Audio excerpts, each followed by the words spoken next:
He knows where every treasure is hidden. He knows the name of every traitor. He knows that the old sailor's brother didn't drown, but is rotting in a cave beneath the red rock. The problem is that now he's not just a player behind a screen. He's a skinny boy in a tattered shirt whom the world of this game will devour in a single night. Evan opens his eyes in a wet ditch. 2 suns hang overhead, one silver, one gold. The light is so blinding he can't fully open his eyelids. His back is soaked through. The grass beneath his fingers is cold with dew and real. A flock of winged creatures with membranous wings passes overhead in a wedge formation. Arils, southeastern Thailand, recommended level 15. Evan sits up with a jolt and the world sways. His hands are thin, his fingers are narrow, the body of a 16-year-old. He fumbles through his pockets, empty. No coins, no knife, no bread. He closes his eyes, and in the darkness beneath his eyelids there is no interface, no windows with stats, no system. There is only memory. 8 years of work, hundreds of routes. The map of Irafel sits in his head like a tattoo on the inside of his skull. 3 kilometers to the north stands an abandoned outpost. Hidden under the 3rd floor tile is a smuggler's stash. A dagger named Whisper, 2 potions, 42 silver coins. He wrote about this stash himself 3 years ago. Evan stands up. His legs are shaking but holding him up. He whispers a single word. Let's go. The road takes nearly 2 hours.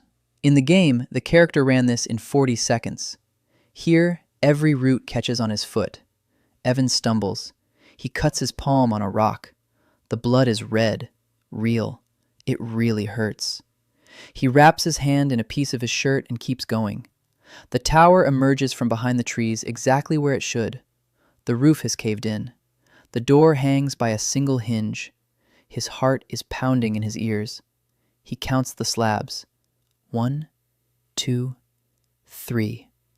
He drops to his knees and pulls. The slab is heavy. A 16-year-old's body isn't built to move stones. His nails scrape. The slab slides onto 1 finger. 2, 3. Enough to slip his hand through. His fingers feel for the fabric. Evan pulls the bundle into the light. A dagger with a dark blade. A whisper. 2 vials of murky green liquid. A leather pouch. He pours the coins into his palm and counts them. 42. Exactly 42. Just like in the guidebook. The map in his head doesn't lie. So he has a chance. A small one. But a chance. Evan tucks the dagger into his belt and stands up. He needs a city, food, shelter, Brenkai, a port town 2 days' journey away. And an old sailor named Halmar lives there, a scar across his eyebrow, a brother he's burying as a drowned man. But his brother didn't drown. Evan wrote a walkthrough for this quest. He knows where the body lies. He spends the first night under the roots of a tree and doesn't sleep. Every rustle sends his hand to the dagger. Something howls in the marshes. Something rustles very close by. In the game, night was a black screen. Here, night is cold and sounds that cannot be identified. By noon on the 2nd day, the road widens. Ruts, the smell of smoke, roofs, Brenkai, wooden houses, docks with boats, a market. Living people walking, haggling, and arguing. In the game, it was a starting point at the edge of the map. Now, it's the liveliest place Evan has seen in his 23 years of life. The guard at the gate looks at the skinny kid in rags and turns away. No one. Just what he needs. Evan turns into an alley, the Salt Anchor Tavern. Dim light, the smell of beer and fried fish. An old man sits at a table in the back, alone. A scar across his left eyebrow. Halmar. Evan takes a mug of water and pulls up a chair. The old man raises the cloudy eyes of a man who long ago stopped expecting anything good. Evan takes a sip and gets straight to the point. Your brother didn't drown. Halmar's fingers tighten around the mug. His boat was stolen by the smuggler Tees. The body is in a cave near Cape Grey Heron, under the red rock that looks like a sleeping dog. The old man is silent. A second. 10, 30, a minute. Then he stands up, doesn't say a word, walks out. The door slams. Evan finishes his water. He buys a bowl of soup for 3 copper coins. He rents a room for 6. He lies down on the mattress and unfolds the map in his mind. Thousands of dots, thousands of hiding places. And he's alone, in a stranger's body, without skills, without a name, with just a knife. A map without hands is a mockery. He needs a crew. With that thought, he falls asleep. 2 days later, there's a knock on the door of the cubbyhole. Hallmar is standing in the doorway. His eyes are red. His beard is wet with seawater. He places a leather pouch on the table. Coins jingle. He said he doesn't know who this boy is, but if he ever needs a ship, he has one. Evan smiles for the first time since the transfer. A crooked smile. His face has forgotten how to do it, but it's genuine. The first person in this world who looked at him and saw not a scrawny ragamuffin, but someone worth trusting. Inside the pouch are 20 silver coins. Now Evan has 51 coins. 2 weeks to live. 2 weeks to find the next one. And he already knows who he's looking for. About 3,000 people live in Bren Kai. Fishermen, merchants, sailors, a few dozen scavengers who roam the ruins and hideouts in the area and sell their finds to the Cartographers Guild. Evan knows everything about this city. Every street, every shop, every alley where you can take a shortcut. He's run through here thousands of times in the game. But it's one thing to know the map and quite another to smell what the port smells like at dawn. Fish, salt, wet wood. He stands on the pier and looks out at the bay. Somewhere over there, beyond the horizon, lies the island of Tern. Hidden in its dungeons is one of the 7 artifacts that open the way to the Silver Capital. But the island is as far away as the moon. First, he needs a team. Seiyun Ha. He knows everything about her. 19 years old, an archer, a former seeker. 2 years ago, her 5-person squad went into the dungeon beneath the cliffs west of Bren Kai. Seiyun returned alone, without a bow, without equipment, with empty eyes. Her brother, Tayson, was the squad leader. He was the first to die. Since then, Seiyun hasn't touched a bow. She lives on the outskirts. She takes on menial work, carries crates at the port, mends nets. The whole town knows her story, and the whole town considers her broken. Evan finds her on the 3rd day. She's sitting on an overturned boat near the far pier, sharpening a knife. Not a combat knife, a fishing knife. Her hair is pulled back in a ponytail. Her hands are sinewy and tanned. A scar on her right forearm. Eyes like those of a person who decided long ago that nothing good awaits her. Evan approaches, sits down next to her, remains silent. Seiyun doesn't look at him. A minute passes. Evan says he knows where her brother's body lies. The knife stops moving. Seiyun turns her head, slowly. Her gaze is such that Evan feels a chill run down his spine. She asks who he is. Her voice is steady, too steady. Evan says he's a cartographer, that he found records pointing to the lower level of that dungeon. Tayson's body isn't in the main hall where the battle took place. It's in a side passage behind a false wall, 20 paces from the entrance. He went there when he realized the squad wouldn't survive. He tried to find another way out. He didn't find one. Seiyun stands up. The knife is still in her hand. She takes a step toward Evan, then another. She stands so close that he can see the vein pulsing in her neck. She says that if he's lying, she'll kill him. Not a threat, a statement of fact. Evan nods. He says he isn't lying. And he says he can't retrieve the body alone. He needs someone who knows how to fight. The dungeon isn't empty. There are still guards there, stone constructs, 3 of them on the lower level. They have a slow attack. They strike once every 4 seconds. Blind spots behind and to the left. If you hit the joint at the neck, they fall apart in 3 hits. Seiyun looks at him for a very long time. Then she says he's either crazy or knows too much for a kid. Evan shrugs and says one doesn't preclude the other. She doesn't laugh, but the corner of her mouth twitches slightly. That's not agreement yet. Far from agreement. For the next 3 days, Evan prepares. He buys a rope, an oil lamp, 2 days' worth of food, a flask of water, a second, cheaper knife in case the whisper breaks. He spends almost everything he has. 8 silver coins remain. Halmar gives him an old backpack and advises him not to go where he shouldn't. Evan thanks him, but doesn't listen. On the 4th day, he leaves the city at dawn and heads for the western cliffs, alone.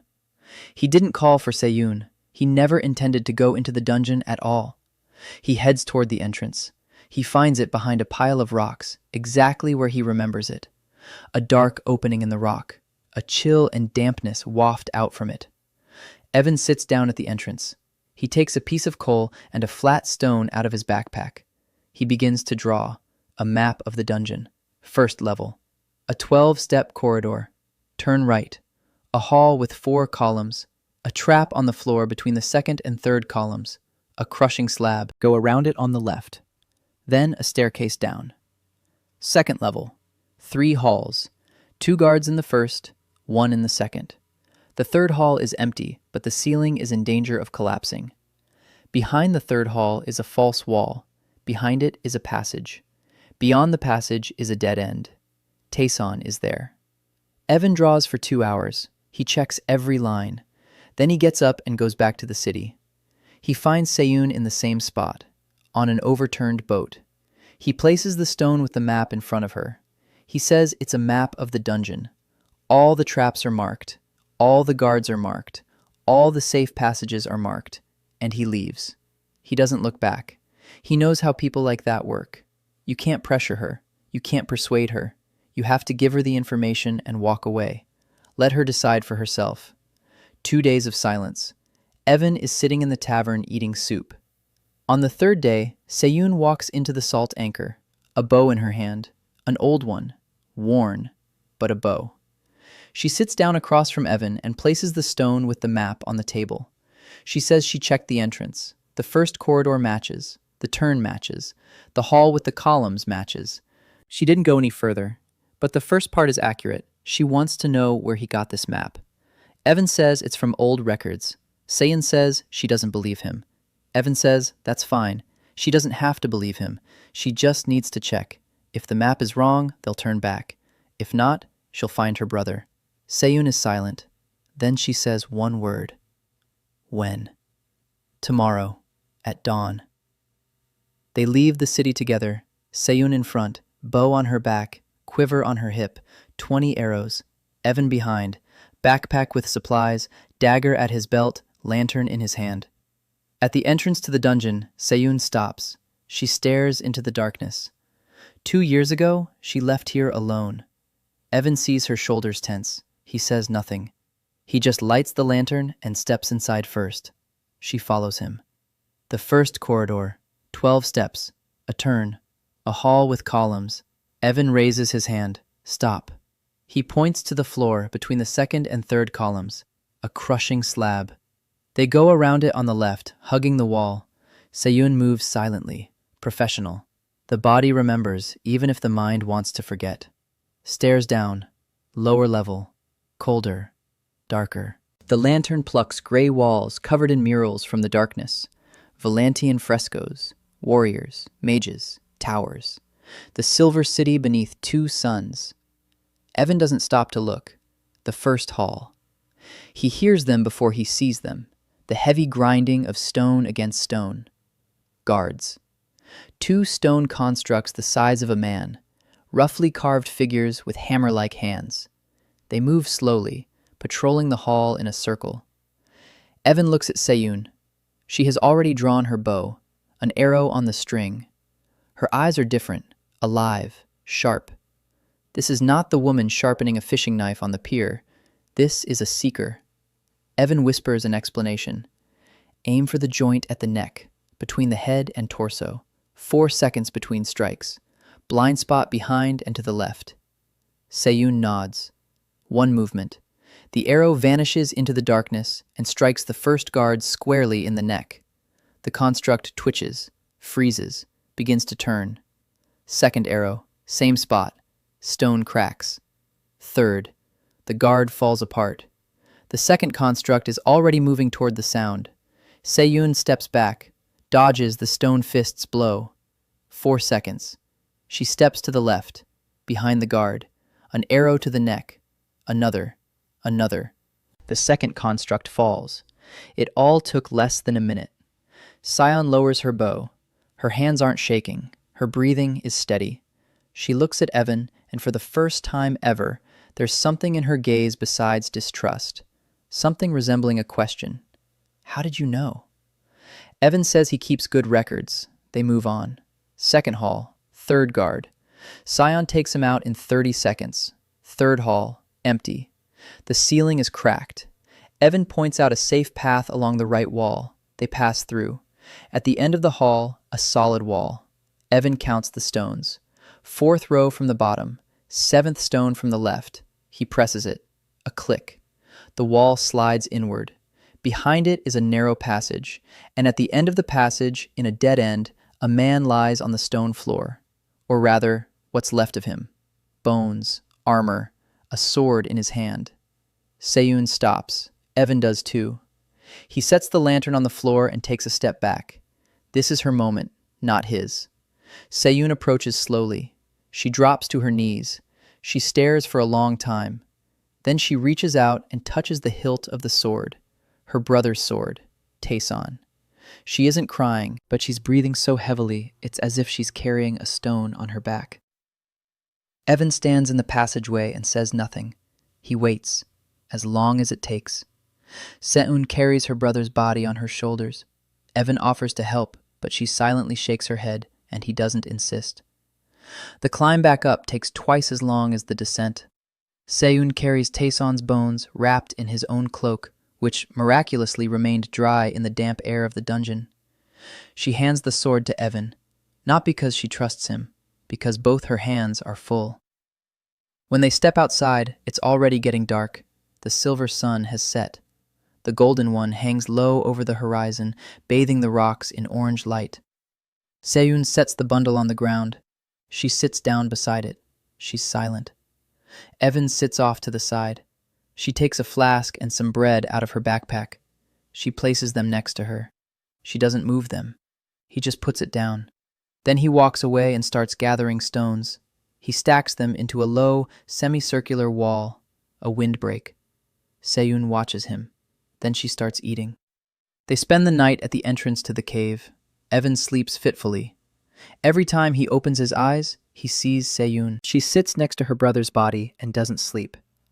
In the morning, they return to Brenkai. Seyun buries Taeson in the fisherman's cemetery by the south wall. Halmar comes. He helps dig. He doesn't ask any questions. After the funeral, Seyun goes to the salt anchor. She sits across from Evan. She places a dagger on the table, a small one, with a bone hilt, her own. She says it's an old custom. When someone returns the body of a loved one, they're given a blade as a token of debt. Evan takes the dagger. He says thank you. Then he says he doesn't need her debt. He needs her help. He's going to other dungeons. There are many other dungeons, and he needs someone who can shoot as well as she does. Seyun is silent. She thinks. Then she says she wants to know why he needs all this. Evan tells the truth, partially. He says he has a map in his head, that he knows where hundreds of caches are hidden all over Irafel, but he doesn't have the strength or the skills to get to them. He needs people. In return, he's willing to split whatever they find evenly. Seyun says that sounds crazy. Evan agrees that it does. It sounds crazy. But the dungeon didn't lie. The map didn't lie. The guards were where he said they'd be. The weak spots were where he said they'd be. Taeson was where he said he would be. Seyun stands up. She says she'll think about it. She leaves. Evan doesn't follow her. He waits. The next morning, she's standing at the door of his little room, with a backpack, with a bow, with a full quiver. She says one word. Where? Evan smiles. A second recruit. But before going any further, they need money. They have very little left, too little for a serious expedition. Evan knows a way. At the Bren market, there's a merchant named Redwick, a greedy old man. He buys herbs and reagents from local gatherers for pennies and resells them to the Alchemists Guild for 10 times the price. But Radwick has a weakness. He doesn't know rare mushrooms. In the game, it was a bug in the trading system. Here, it's just ignorance. In the swamps south of the city grows a mushroom called the mooncap, a grayish cap with silvery veins. To Redwick, it's just an ordinary swamp mushroom, 3 copper coins apiece. To the Alchemists Guild in the capital, it's a key ingredient for a night vision potion, 2 gold pieces apiece, a 60-fold difference. Evan takes Sayun and they head to the swamps. He knows the exact spots. The 3rd islet from the trail, the north side of an old stump, under the fern leaves. In 2 days, they gather 42 mushrooms. Evan sells them to Redwick for copper coins. The old man is pleased. Then Evan writes a letter. He remembers the address from the guidebook, the Alchemists Guild, the office in Arcadia, Master Dolph at the reception desk. The letter contains a single line. Your supplier in Brenkai is selling a mooncap to a third party for 3 copper coins instead of your 2 gold coins. A reply will arrive in 2 weeks. In the meantime, Evan prepares his next move, his first real dungeon. Not ruins with stone guards, a real tomb. The tomb of the captain of the Valantian Guard. It's located 2 days' journey north of Brenkai, in the mountains. Evan remembers every hall, every trap, every turn, and he remembers the reward, the Cloak of Silent Steps, an artifact that makes its owner practically silent. In the game, it was worth a fortune. Here, it's worth even more. The 4 of them leave Brenkai as a group of 4, Evan, Sayun, Halmar, and a donkey that Halmar borrowed from a neighbor. The donkey is needed for supplies. The road into the mountains is grueling. Evan quickly realizes that his body isn't built for long treks. By the end of the first day, he can barely drag his feet. Sayun walks steadily, Halmar too. The old man turns out to be wiry and resilient. 20 years at sea. Feet accustomed to the deck are accustomed to rocks as well. At a rest stop, Halmar builds a fire and grills fish. Sayun checks the arrows. Evan sits and draws a map of the dungeon on a piece of leather. Halmar sits down beside him. He looks. He asks what it is. Evan says that tomorrow they'll go down. 4 levels. Traps on every one. At the end is an artifact. Halmar asks what kind of artifact. Evan explains. The Cloak of Silent Steps, a relic from the Volantis era. Halmar whistles. He says that such a thing is worth half of Bren K. Evan nods. That's exactly why they're going after it. On the 2nd day, they find the entrance. A narrow crevice in the rock, camouflaged by bushes. Without the map in Evan's head, no one would have found it. They squeeze inside. Sayun goes first, then Evan with the lantern. Halmar brings up the rear. The first level is simple. Corridors, empty halls, dust that hasn't been stirred in centuries. Frescoes on the walls, soldiers in silver armor. The 2nd level. Evan raises his hand. A trap. Strings stretched across the corridor at ankle height, almost invisible. If you touch them, spikes shoot out from the walls. He shows them where to step. They pass through. 3rd level. It's more complicated here. A hall with a moving floor. Slabs that collapse if you step on the wrong one. Evan knows the sequence. The 3rd slab from the entrance, the 5th, the 2nd in the next row, the 7th, the 4th. He goes first. He counts his steps aloud. Seon follows right behind him. Halmar too. The old man turns pale but keeps up. The 4th level, the final hall. And here Evan stops. In the center of the hall stands a stone sarcophagus. A folded cloak lies on the lid. Dark gray fabric with silver embroidery. The Cloak of Silent Steps.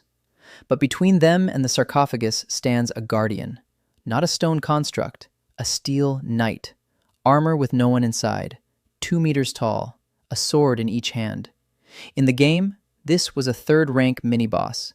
Recommended level 25. Attack pattern. Double horizontal strike. 2-second pause. Vertical strike with the right hand. 1-second pause. Spin with a left-hand strike. Weak point. A crystal in the center of the breastplate. If you break it, the knight falls. but the crystal is covered by armor. You have to hit the exact gap between the plates. Seyun looks at the Steel Knight, then at Evan. He explains the pattern. He counts the seconds. He points out where the crystal is. Seyun pulls out an arrow, a regular one, with an iron tip. He says that to pierce the gap, you have to shoot from close range. 5 steps, maybe 3. That means someone has to distract the knight, make him turn around, expose his back. Halmar says he'll do it. Evan says no. The old man won't survive a single blow from that sword. Then Evan will do it himself. Halmar grabs him by the shoulder, says he's gone mad. Evan says the Steel Knight has an attack pattern. He knows when there will be a pause. 2 seconds after a horizontal strike. That's enough time to dodge. Seyun says he's just a kid and that he'll get killed. Evan says that's exactly why the knight won't see him as a threat. Constructs react to threat levels. An unarmed teenager is a low priority to him. He'll strike, but not right away. Seyun and Halmar exchange glances. Then Seyun pulls out a second arrow, just in case. Evan steps into the hall. The Steel Knight comes to life. His head turns, red lights instead of eyes. He takes a step forward. Evan steps to the side, to the right. He draws the knight away from the sarcophagus. The knight follows him, slowly, assessing. Evan takes another step, and another. He circles around the knight. Now his back is turned to Seyun. 3 steps to the crystal. Evan sees movement. The knight raises both swords. A horizontal strike. Evan falls to the floor. The blades pass over his head. The wind from them is cold.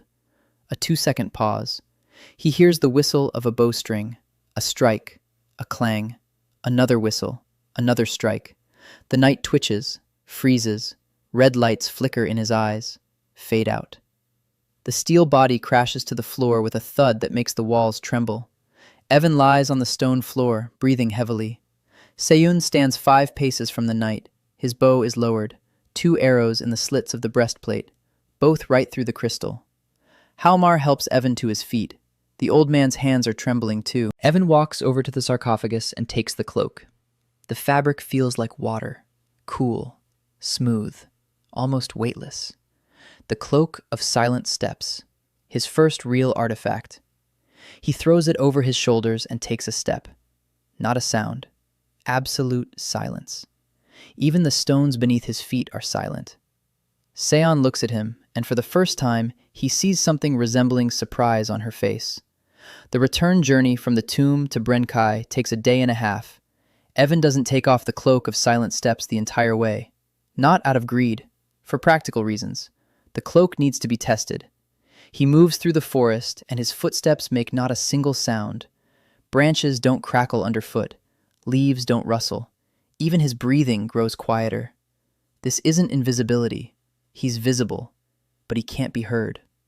During a rest stop, Evan approaches Seyun from behind and touches her shoulder. She turns around with a knife and nearly slits his throat. Then she tells him never to do that again. Evan promises. But to himself, he notes that the cloak works even better than in the game. In the city, the first thing they do is hide the cloak. They don't sell it. It's not something to be sold. It's a tool.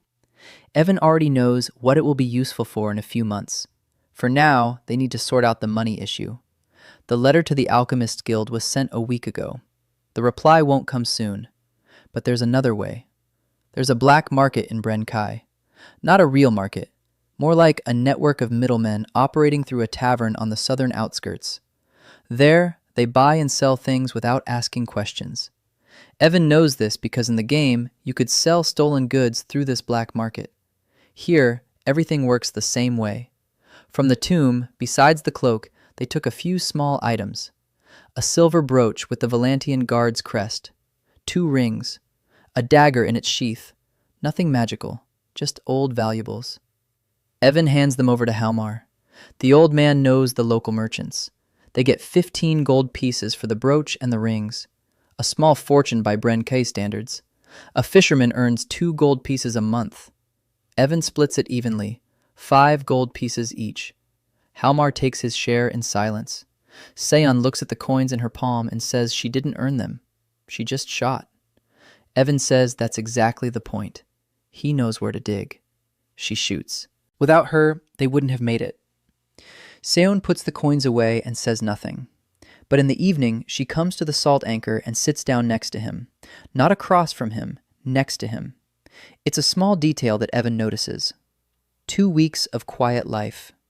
Evan spends them on preparations. He buys decent clothes, a leather vest, boots, a shoulder bag. He buys writing supplies, paper, ink, a quill. He starts taking notes, not the entire map from memory, just the immediate tasks. Stashes within a week's journey of Brenkaya, dungeons that can be explored by 2 or 3 people, artifacts worth retrieving first. He works at night by candlelight. Seon sometimes drops by. He looks at his notes. Once he asks how many such places he has in his head. Evan answers honestly, about 2,800. Seon is silent for a long time. Then he says, "That's impossible." Evan shrugs. On the 12th day, what he's been waiting for happens. A merchant ship from Arcadia arrives at the port of Brenkaya.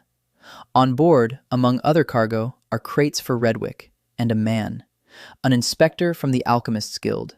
His name is Dolph, the very one. Evan wrote to him, and Dolph came in person. Redwick doesn't understand what is happening until the very end.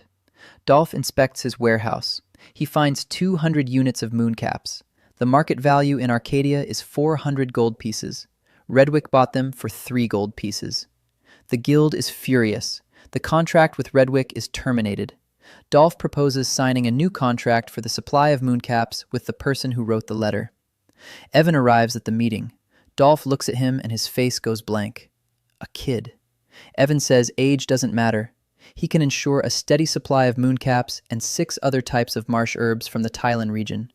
The volumes are greater than Redwick's. The quality is better. Dolph hesitates. Then he agrees to a trial shipment. 30 mooncaps a month. The price is 1.5 gold pieces per piece. 45 gold per month. Evan agrees. He shakes hands. He walks out of the office and exhales. 45 gold per month. A steady income. A financial foundation. Now he can think bigger. But first, he needs one more person. Lin Cho, 16 years old, a runaway apprentice from the Alchemists Guild. Evan knows she'll be in Brenkai in 2 weeks. In the game, she was an NPC who gave a side quest, a funny, nervous girl who chattered nonstop and got everything mixed up. Her mother was dying of consumption in a village south of the city. Lin ran away from the guild to find a cure. She didn't find one. She'll come to Brenkai because she heard that you can buy reagents cheaply here. Evan will be waiting. While he waits, he does 2 things. First, he hires 2 boys from the port to gather mooncaps in the swamps. He pays them 2 silver coins a day. The boys are happy. That's 3 times more than they earn unloading ships. Evan shows them where to look, exact spots. The boys bring back 20 mushrooms a day. Evan dries them in the attic. Second, he goes to Halmar and asks him to show him a ship. Halmar leads him to the far end of the harbor. A small schooner is moored there. The deck is weathered. The sails are patched. But the hull is sturdy. Halmar says the boat is old but reliable. He sailed it for 30 years. Evan looks at the ship and thinks. Turn Island. One of the 7 seals. It's a 4-day voyage by sea. It's too early, but soon. The days pass. Evan falls into a routine. In the morning, he checks the mushroom supplies. In the afternoon, he pores over maps and plans routes. In the evening, he trains. Not with a sword, with a knife. Seon teaches him, without enthusiasm. She thinks he's hopeless, and she's right. His body won't obey him. His reflexes are non-existent. After an hour of training, Evan gasps for air and collapses to the ground.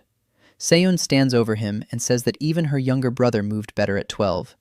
Evan lies on his back and stares at the sky with its 2 suns. He says it's because he has other skills. Seon snorts and says his skills won't help if someone just stabs him in the stomach. Evan agrees.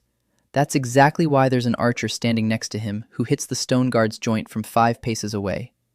Seon falls silent. She turns away, but Evan sees that she's hiding something resembles a smile. The 16th day.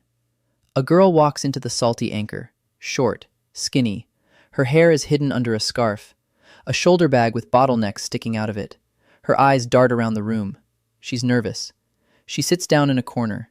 She orders the cheapest thing on the menu, water, and a piece of bread. Evan watches her from behind his table and feels something click inside him. Lin Cho, right on time, just as he remembered. He doesn't approach her right away. No need to scare her. She's already on edge. He waits until the next day. Lin spends the night in a cheap flophouse near the port. In the morning, she goes to the market. She walks from stall to stall. She asks for prices on reagents. She grimaces. The prices are too high for her. Evan follows her at a distance. He watches. By noon, Lin is sitting on the steps of the temple, clutching her bag with both hands. Her face is pale. She's trying not to cry, and it shows. Evan approaches. He sits down beside her. He takes a vial out of his bag. Inside is a pale blue liquid, silver willow essence. In Bren Kai, it costs 12 silver. But Evan knows that silver willow grows wild in the marshes east of the city. He gathered the essence himself 2 days ago. He places the vial next to Lin. She looks at him, then at the vial, then back at him. Evan says he knows who she is. He knows her mother is sick. He knows she needs ingredients for medicine, and he says he can help. Lin opens her mouth, closes it, opens it again, asks how he knows. Evan says he's a cartographer and that information is his job. Lin is silent for a second. Then she starts talking, quickly, hurriedly. She lists what she needs: silver willow essence, black lotus root, golden lily pollen, fire beetle blood, moon rose seeds, and 7 more ingredients she names in alchemical language, which Evan understands only because he's been reading the game's dictionary for 8 years. She says she has a recipe. She's sure it will work. Almost sure. 70% sure. Maybe 60. She's afraid she'll make a mistake and that the medicine will cause harm, that her mother will get worse, that it's her own fault because she ran away from the guild and didn't finish her training. Evan listens and waits for her to run out of steam. Then he says he can get most of the ingredients. Not all of them, but most of them. There's one problem: black lotus root. It doesn't grow in Thailand. The closest place to find it is the dungeon beneath the Grey Monk's temple, a 3-day journey to the east. The dungeon is dangerous, but passable. Lin looks at him. She asks what he wants in return. Evan says he needs an alchemist, someone who can brew potions and medicines and poisons and everything else alchemists brew, on his team, on a permanent basis. Lin thinks for exactly 3 seconds. Then she says she agrees. The 3rd recruit. Preparations for the expedition to find the Black Lotus root take 4 days. Evan isn't in a hurry. Rushing in dungeons kills. He derived this rule after 8 years of writing guides, and it works even better in reality than in the game. He buys equipment: ropes, hooks, lanterns, a supply of oil, food for a week, 2 extra sets of minor healing potions he found in a second stash on the way to the swamps, a small stash, a smuggler's stash, 4 potions and a handful of copper coins. Small change, but every little bit adds up to an advantage. Lin comes to see him every day. She can't sit still. She paces the room. She touches everything in sight. She picks up his notes and reads them aloud, trying to understand the system. She asks 100 questions an hour. Evan answers every one, patiently. Lin reminds him of a girl from college who also talked non-stop when she was nervous. Only that girl was nervous because exams. Lin is nervous because her mother is dying. The difference is significant. Seiyun is wary of Lin. She isn't used to people who talk so much. On the 2nd day, Lin asks Seiyun why she talks so little. Seiyun looks at her and says nothing. Lin says that silence is just a conversation without words, and that she respects that. Then she keeps chatting. Seiyun looks at Evan. He shrugs. Get used to it. Halmar stays in Bren Kai. Someone has to keep an eye on the mushroom deliveries and take the goods from the boy gatherers. The old man doesn't argue. He's not a fighter, and he knows it. His role is different. He's the base, the rear, a place to return to. They leave the city at dawn. Evan, Seiyun, Lin. 3 days east along the trade route to the Temple of the Grey Monk. The first day passes quietly. The road is good. A trade route. They walk among the stream of other travelers, merchants with carts, wandering monks, a pair of armed mercenaries. No one pays any attention to the skinny boy with two girls. Lin talks nonstop.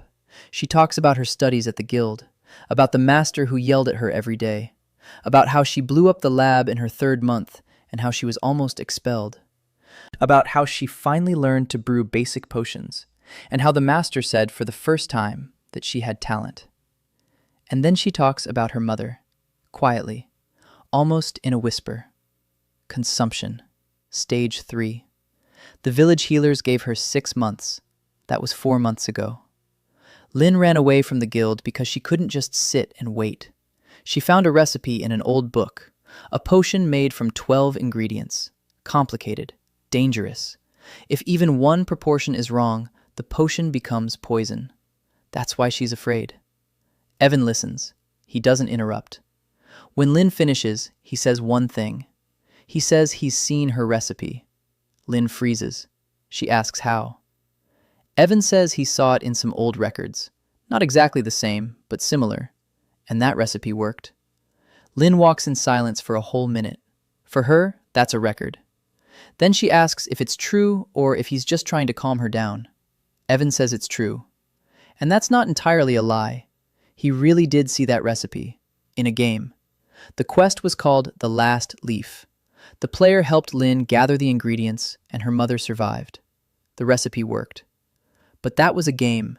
Here, the world is alive. And Evan doesn't know for sure if the recipe will work real life. He believes it will, but there's no 100% guarantee. That thought gnaws at him at night, while Lin falls asleep by the fire, wrapped in a blanket. Sion sits on watch. Evan lies there and looks at the stars. The constellations are different here, not a single familiar one. He thinks about how every decision he makes affects real people, not pixels, not lines of code. People with flesh and blood and fears and hopes. If the medicine doesn't work, Lin's mother will die. She won't respawn. She won't reload from the last save. She'll just die.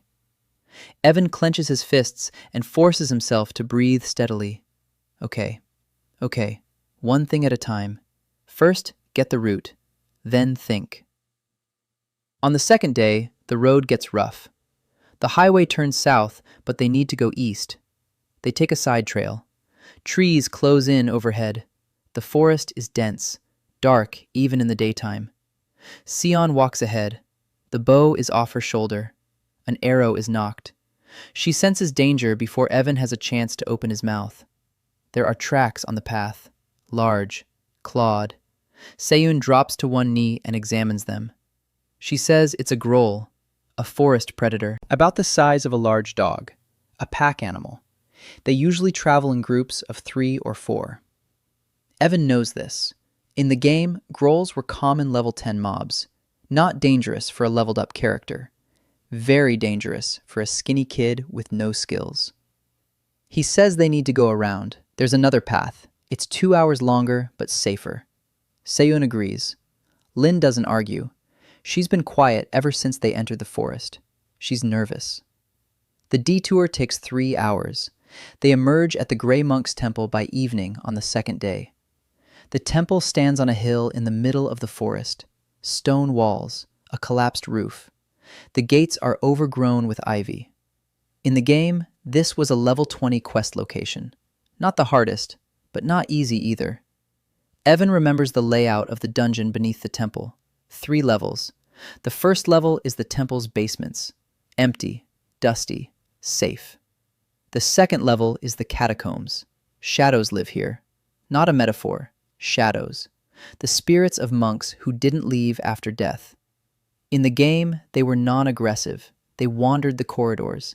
They didn't attack unless you got closer than 3 steps. But if you got too close, they'd grab you and suck out your warmth. Death by hypothermia in 1 minute. The third level is a garden, an underground garden. The Temple of the Grey Monk was built over a natural cave with an underground lake. The monks grew medicinal plants there, including the black lotus. They set up camp by the temple walls. Night. Evan draws a map and explains. Seyun listens. Lin, too. She has stopped chatting. She is focused. Evan notices that when it comes to alchemy, Lynn becomes a different person. Precise. Collected. She asks specific questions. What is the temperature on the lower level? Is there light in the underground cave? What is the humidity? Evan answers as best he can. The temperature is low. There is light, bioluminescent moss on the walls and ceiling. The humidity is high. Lynn nods. She says that under these conditions, the root must be extracted whole, not cut, dug up along with the soil. Otherwise, the sap will oxidize and become useless. Evan didn't know that. In the game, you just pressed a button and got the item. Here, expertise is needed. That's exactly why we need Lynn. Morning. They enter the temple. The gates give way easily. The hinges are rusted. Inside, it smells of old stone and moss. The main hall is empty. The benches have rotted away. The altar is covered in dust. Behind the altar is a door leading down. The first level, the cellars. Just as expected, empty, safe. They move through quickly, a staircase leading down. The second level, the catacombs. And here, the temperature drops, sharply. Evan sees his breath, a white cloud in the lantern light. The corridor is wide, niches in the walls. In the niches, what remains of the monks, bones, decayed robes, and among them, movement. Evan freezes, raises a hand. Stop. Seon stops instantly. Lynn crashes into her back. Quiet. Evan looks ahead. A figure stands about 20 paces down the corridor. Dark, blurred, as if carved from the shadows. It doesn't move. It just stands there. A shadow. The spirit of a monk. 3 steps. Don't get closer than 3 steps, Evan explains in a whisper. Lynn turns pale. Seyoon draws her bow. Evan shakes his head. Arrows are useless. Shadows are incorporeal. You can't kill what isn't there. You can only go around it. The corridor is wide enough. They press themselves against the right wall. They pass the shadow in 4 steps. The shadow turns its head, if it has a head. The dark spot turns toward them, but doesn't move. 4 steps. Enough. They pass. 3 more shadows ahead, scattered throughout the catacombs. Evan leads the group along the route he remembers. Left turn, right, straight for 20 steps, left again, between the shadows, past them, no closer than 3 steps. Lynn is trembling, from the cold and from fear. Seon walks steadily. Her face is stony. She's afraid. Evan can tell by the way the knuckles on her bow have turned white, but she doesn't show it. And that's more important than he thought. Lynn sees that Seyoon is calm and holding her own. If Seyoon panicked, Lynn would fall apart. Team dynamics. That wasn't part of the game. A staircase leading down, the 3rd level. And here, everything changes. It's warm. It's damp. The air smells of greenery and water. The cave is enormous. The ceiling is 30 meters above their heads. It's entirely covered in glowing moss. Blue light, soft, like moonlight. In the middle of the cave is a lake. The water is black and still as a mirror. Plants surround the lake. Dozens of species. Vines, bushes, flowers, mushrooms. And right at the water's edge, black lotuses. Dark flowers with a purple sheen. The petals are velvety. The stems are thick. Lynn sees them and exhales as if she hadn't breathed for the entire 20 minutes they'd been walking through the catacombs. She takes a step forward. Evan grabs her arm. Stop. Lynn turns around. Her eyes are wide, almost angry. Evan says there's a defense around the lake. Not shadows, something else. In the game, they were poisonous spores. The mushrooms along the shore release a cloud if they sense movement. You breathe it in, and a minute later, you can't breathe. Lynn at the mushrooms by the shore. Small, pale, inconsequential. She wouldn't have noticed them. Evan pulls 2 pieces of cloth out of his backpack, soaked in vinegar. He prepared them in advance. In the game, this was the way to neutralize them. The vinegar blocked the spores. He ties the cloth over his and Lynn's faces. Seyoon stays at a distance. She won't go near the water. She provides cover. Evan and Lynn walk toward the shore, slowly. The mushrooms release their spores. A yellow cloud rises from the ground, thick, acrid. Even through the cloth, it smells bitter, but they can breathe. They reach the lotuses. Lynn drops to her knees. She pulls a small trowel out of her bag. She begins to dig, carefully, gently, like a surgeon. Evan stands nearby and watches. There's nothing he can do to help. This is her work, her hands, her knowledge. 10 minutes later, Lynn pulls out the root, whole, with soil. She wraps it in a wet cloth, then in leather, presses it to her chest. Her eyes are wet. She says one word. Yes. They leave the same way, past the spores, past the shadows, through the catacombs, through the basements, to the surface. When the sunlight hits her face, Lynn sits down on the ground by the temple walls and starts laughing, then crying, then laughing again. Seon stands nearby, not knowing what to do. Evan sits down next to Lynn and says nothing. He just sits there. A minute later, Lynn wipes her face and says she still needs 4 ingredients. She knows where to find 3 of them. There's one she can't get anywhere. Golden lily pollen. It grows in only one place on the continent, on the island of Tern. Evan freezes. Tern Island. The very place where one of the 7 seals of Volantis is kept. He smiles. 2 goals in 1 expedition. But that's a long way off. First, they need to return. Give Lynn time to prepare what can be prepared right now. Stock up on resources. Strengthen the team. They return to Brenkai in 2 days. Halmar meets them at the gates. He looks concerned. He says that while they were away, a man came to the city, well-dressed, with guards. He asked about a young cartographer who knows an unusual amount. Evan stops. He asks what he looked like. Halmar describes him. Gray-haired, charming, a signet ring bearing the seal of the Cartographers Guild on his left hand. Well, Soren, arch-cartographer, head of the Cartographers Guild of Brenkai, the man who has monopolized the market for information on hiding places for 20 years. A man for whom Evan is a disaster. He already knows about him. He's already looking for him, faster than Evan expected. Lynn asks who it is. Evan says it's a problem, a big problem. Seon puts his hand on his bow. He says problems can be solved. Evan shakes his head. Not like that. Not by force.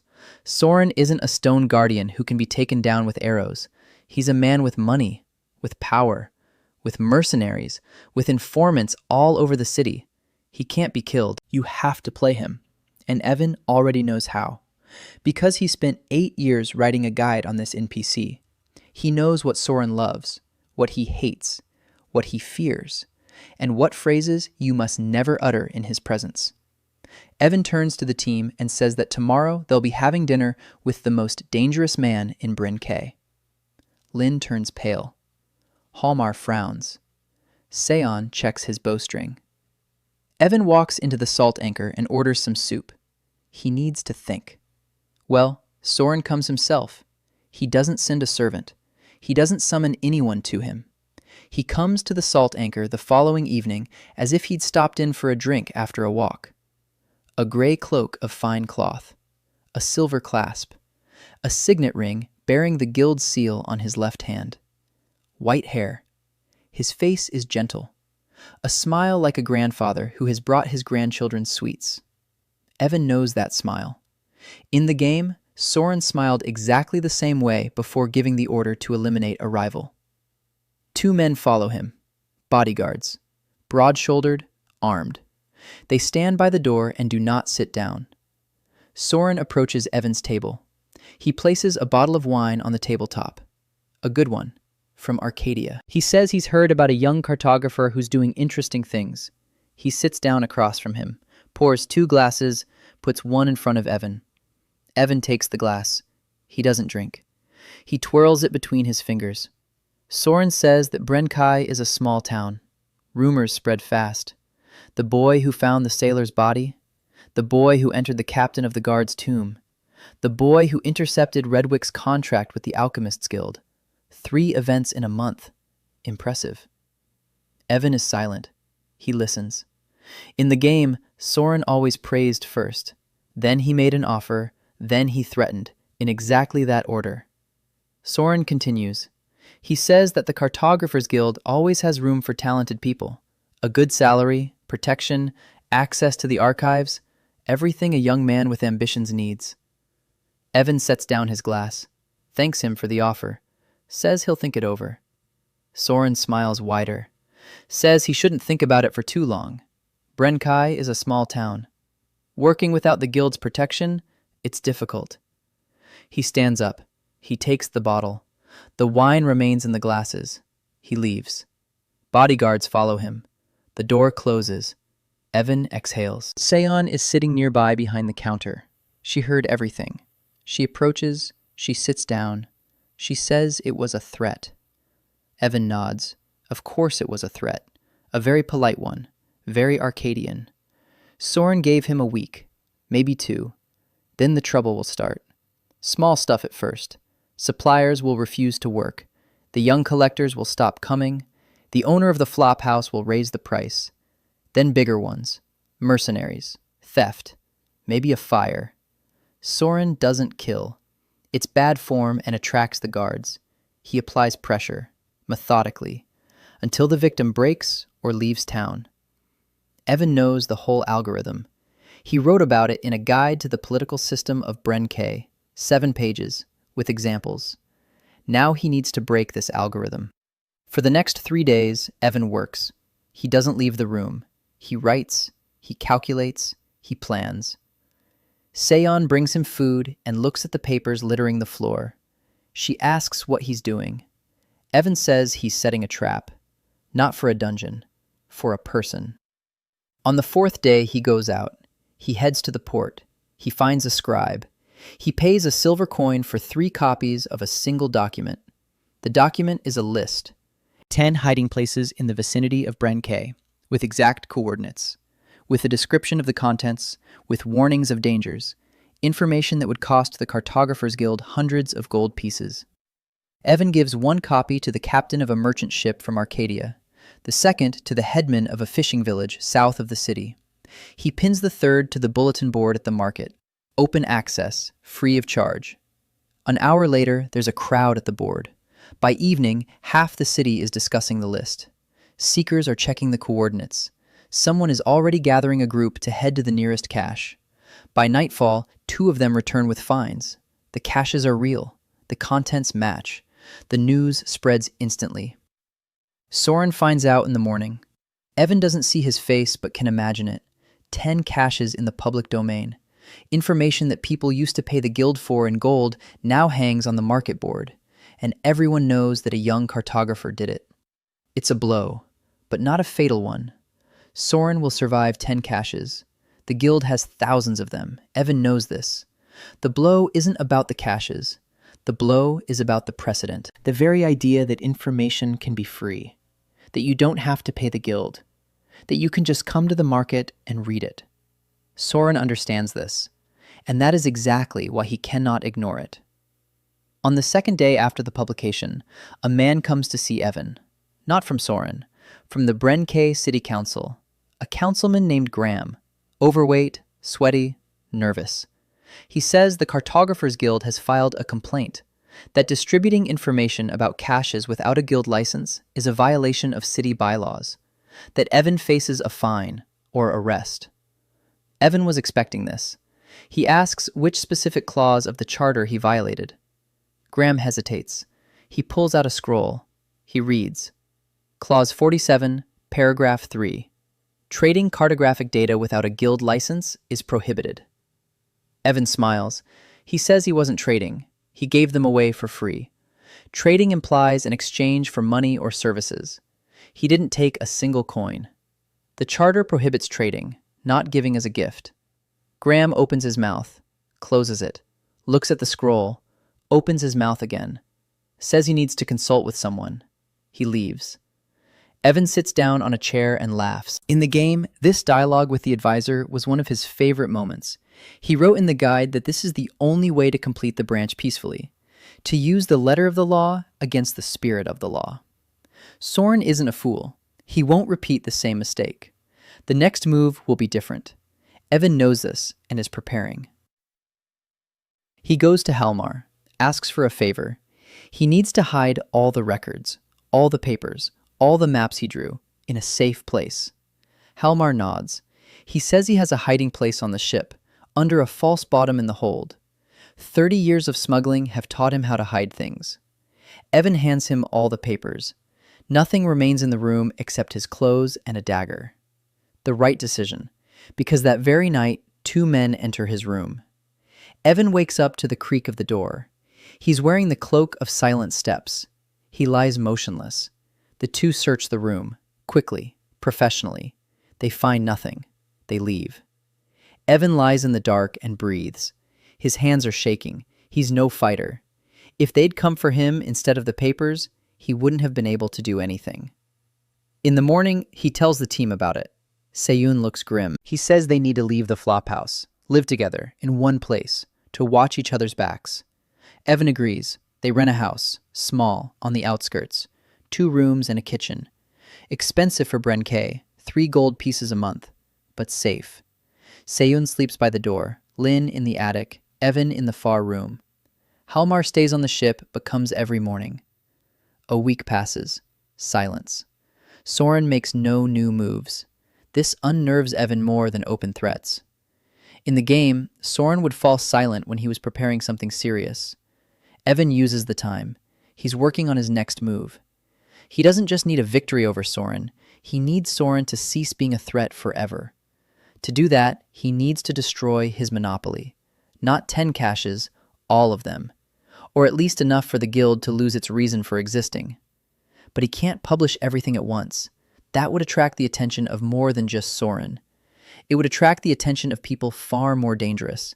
The Order of Restoration, the Theocracy of Archon, the Black Seal. Evan isn't ready for such opponents yet, so he needs another way. Not to publish everything, to publish enough, and the right way. He starts writing letters, anonymous ones. In each, he includes the coordinates of a single cache.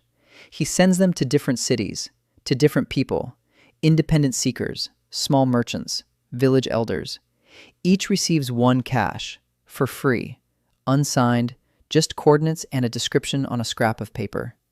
In 2 weeks, he sends 40 letters, 40 caches, all along the coast. The information spreads, slowly, but unstoppably. By the time Soren realizes what's happening, it will be too late. A monopoly cannot be restored once secrets have become public knowledge. This isn't a battle, it's erosion, drop by drop, letter by letter. Evan sits at the table by candlelight and writes. Lin is sleeping upstairs. Seyun is sharpening arrows by the door. Halmar has gone to the ship. A quiet night in Bren-Kai. A war without swords. Soren's reply arrives 18 days later. Not mercenaries, not arson. Worse. Evan goes out to the market in the morning and sees a notice on the board. The Cartographers Guild is offering a reward of 50 gold pieces for information on the identity of an anonymous cartographer distributing unlicensed maps. 50 gold pieces. A fisherman in Bren-Kai earns 2 a month. For that kind of money, a man would sell his own mother. Evan stands by the board and feels a chill in his stomach. He underestimated Soren. Not in tactics, in speed.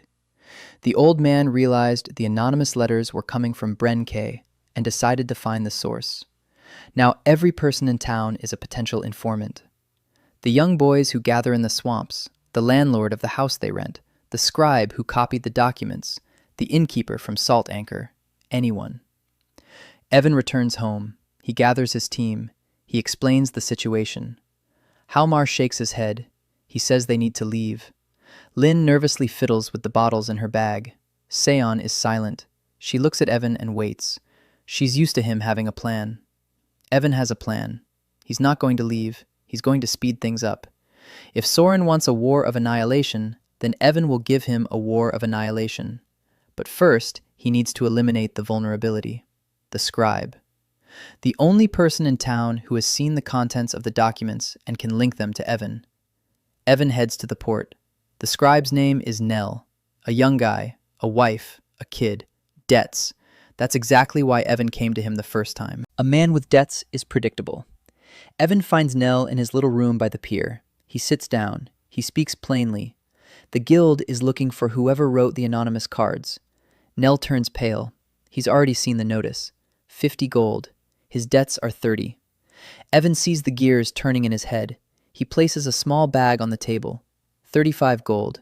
all that's left of 2 months' earnings. He asks what the silence is about, and for the move. Nell looks at the pouch, then at Evan. Evan says that in a week, a merchant ship is heading to Arcadia. There's room on board for a family of 3. The ticket is paid for. In Arcadia, Nell will have a letter of recommendation to the master scribe Volter. A job, a place to live, a new city, no debts, no cartographer's guild. Nell takes the pouch. A week later, his room is empty. The problem is solved. But the money has run out. The contract with the Alchemist's Guild brings in 45 gold pieces a month, but the next payment isn't due for 2 weeks. And Evan needs resources now. He knows where to get them. The second stash on his priority list. Not a dungeon, not a tomb. A stash on the roof of an abandoned lighthouse an hour's walk from the city. In the game, it was a minor secret. A smuggler stash. A box of jewels. Rubies. 3 of them. Worth about 100 gold each. He goes alone. He doesn't even take Seiyun. The lighthouse isn't a dangerous location. Just an old building on a cliff. The staircase is rickety. The railing is rotten. 3 steps are missing on the second to last flight. Evan climbs the wall, clinging to protrusions in the masonry. A teenager's body is light. That's his only advantage. The attic is full of dust and pigeons. A box is walled up behind the 3rd stone to the right of the window. Evan pries the stone out with his dagger. Behind it is a niche. In the niche is a wooden box.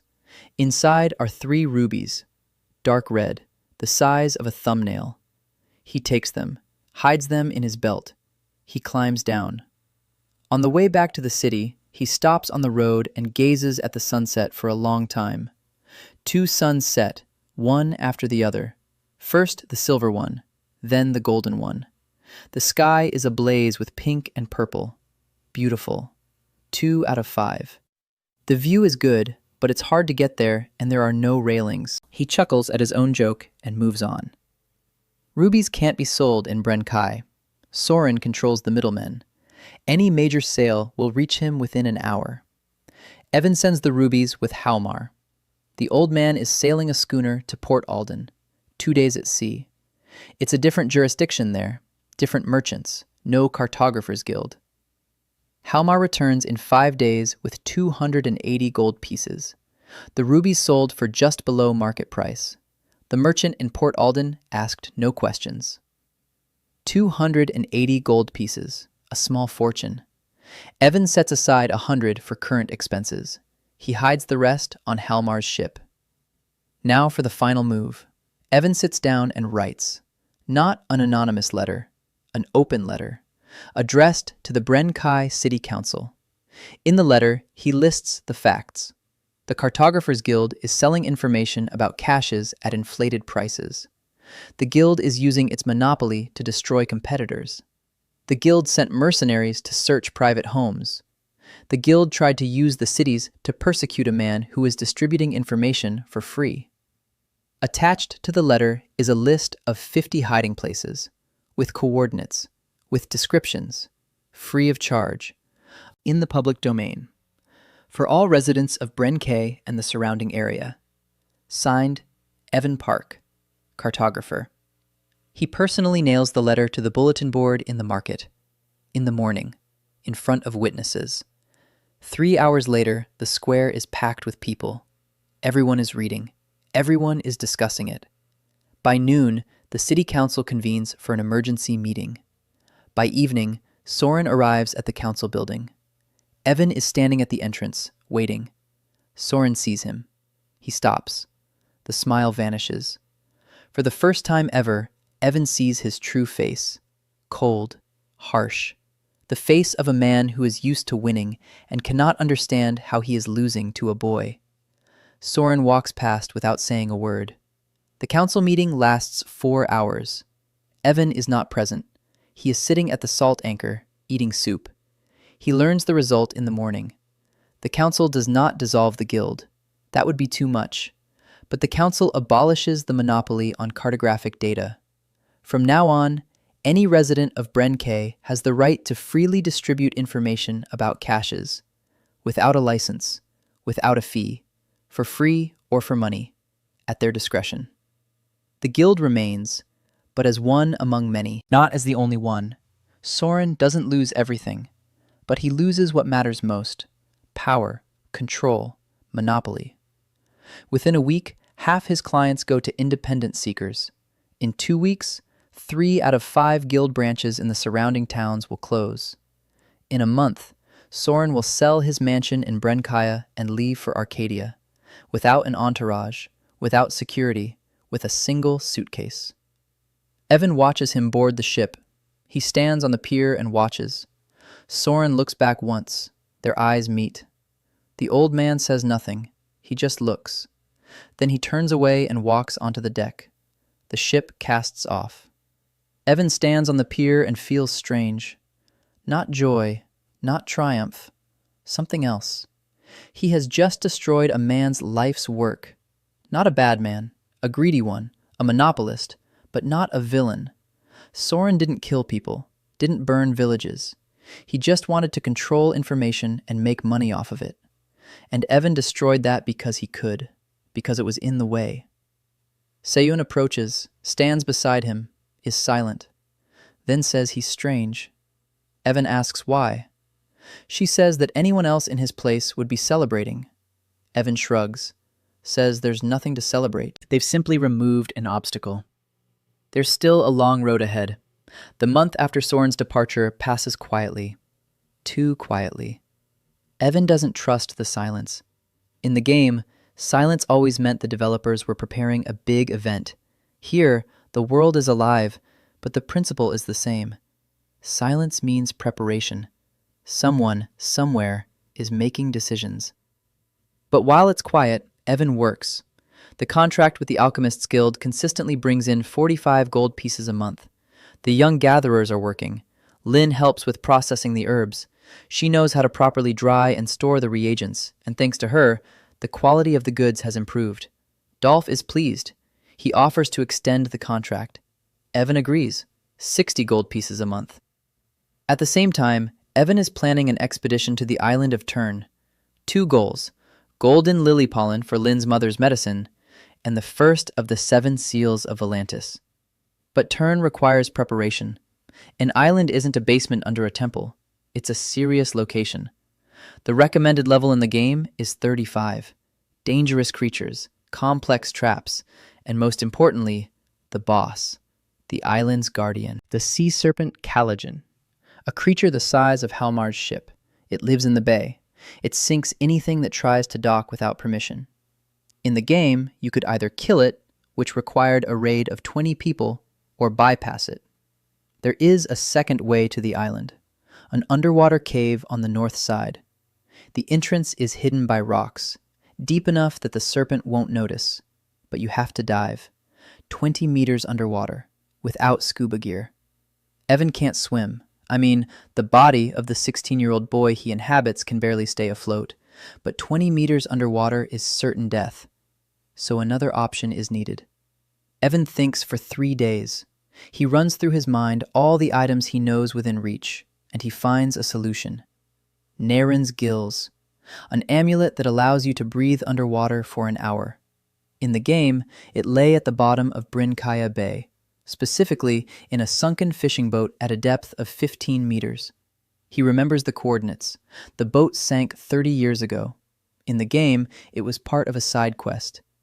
Naren's gills were hidden in a chest under the deck. The problem is the same: 15 meters underwater. Evan goes to Halmar, explains what he needs. The old man shakes his head. He says he knows that boat. He's passed it 100 times. The depth there is serious. Cold water, currents. But Halmar is a sailor. He knows how to dive. 30 years at sea. He's dived for cargo that fell overboard, for anchor chains, for drowned comrades. 15 meters is a lot, but it's possible. Halmar asks what exactly to look for. Evan describes it: a small chest, bronze, under the barge's deck, closer to the bow. The lid is locked, but the lock is rusted. One good blow will do it. Halmar nods. He takes a rope, a knife, a hammer. He heads out into the bay in a rowboat. Evan waits on the shore. Seyun is nearby. Lin, too. They are silent. Hallmar ties the rope to the side of the rowboat. He takes a stone for weight. He jumps. A minute passes. 2, 3. Lin starts biting her nails. Seyun stands motionless. 4 minutes. The rope tugs. Hallmar surfaces. A small chest in his hand. Bronze, covered in shells and seaweed. He tosses it into the rowboat and breathes heavily. Then he rows toward the shore. Evan takes the small chest. The rusty lock breaks with a single blow from a stone. Inside, on a tattered velvet cushion, lies an amulet. A round medallion on a chain, greened by the water. On the surface, a relief in the shape of gill slits. Naren's gills. Evan puts the amulet around his neck. Nothing happens. In the game, the item activated upon contact with water. He walks to the water's edge. He dips his hand into a wave. The amulet grows slightly warm, and Evan feels a strange sensation on his neck, as if his skin is being tickled. He pulls his hand out. The sensation disappears. It works. Now Turn Island is within reach, but there's still one. The team is too small for such an expedition. 3 people and an old man. On Turn, as Evan recalls, there are at least 4 serious obstacles before they reach the seal.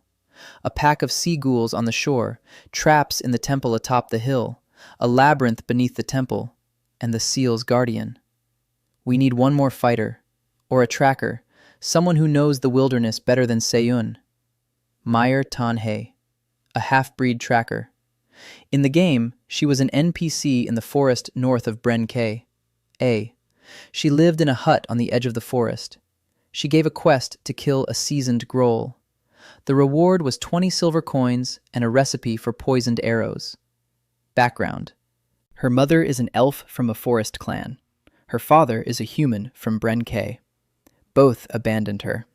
She grew up alone. She trusts no one. Cynical, rude. The best tracker on the coast. Evan goes into the forest alone. Seyun wants to go with him, but he says it's better to go alone. Meyer doesn't like crowds. To her, a crowd is 2 people. He finds a hut 4 hours later, small, made of roughly hewn logs, a roof of pine branches, smoke from the chimney, tracks all around, human and animal. Evan doesn't make it to the door. A voice from behind, a woman's, low. She tells him not to move if he wants to keep both his legs. Evan freezes. He slowly raises his hands. He turns around. Meyer is standing 5 paces away. A bow is aimed at his chest. She is thin, muscular, dark hair, green eyes, with vertical pupils, a legacy from her elven mother. Her ears are slightly pointed. Her face is tanned. Her expression suggests she's deciding whether it's worth wasting an arrow. Evan says he came to talk. Meyer says she doesn't talk to people who show up at her house unannounced. Evan says he knocked. Meyer says she didn't hear him. Evan says he's wearing the cloak of silent steps. Meyer freezes. She lowers her bow to her finger. She asks where he got it. Evan says he took it from the tomb of the captain of the Valantian Guard. Meyer is silent. Then she lowers the bow completely. She said she's heard about the young cartographer from Bren, the one who destroyed the Cartographers Guild, the one who knows where all the treasures are. Evan says not all of them, but many. Meyer invites him inside. The hut is small inside, clean. Bundles of herbs hanging from the ceiling, skins on the floor, the smell of smoke and pine needles. Meyer places a mug of something hot and bitter in front of him, some kind of forest brew. Evan drinks and tries not to grimace. He explains why he came. An expedition to the island, a dangerous one. They need a tracker, good pay. Meyer listens. Then she says she doesn't need money. She lives in the forest, eats what she kills, wears what she sews. Money is for people who live in cities. Evan expected this. He pauses. Then he says he has something else. Not money. Information. He knows where her mother's diary is hidden. Meyer sets her mug down on the table. Slowly. Her expression doesn't change. but her fingers on the mug have turned white. She says she doesn't have a mother. Evan says she does. Her name is Aylin. She's from the Silver Branches clan. She left Meyer when she was 3, not of her own free will. The clan exiled her for having a relationship with a human. Before her exile, she hid a diary in a secret hiding place on clan territory, under the roots of a silver tree near the northern edge of the grove. In the diary, she wrote everything: why she left, where she went, and that she wanted to return but couldn't. Meyer is silent.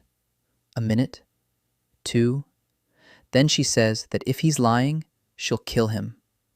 Evan says he isn't lying, but the diary is in the clan's grove, and the clan doesn't let outsiders in. Meyer knows that better than he does. She's walked to the grove's borders dozens of times. They won't let her in. She's a half-blood. To the clan, she doesn't exist. Evan says he knows another way into the grove, a secret one, through an underground passage. In the game, it was a secret passage for a high-level quest. Evan knows where the entrance is.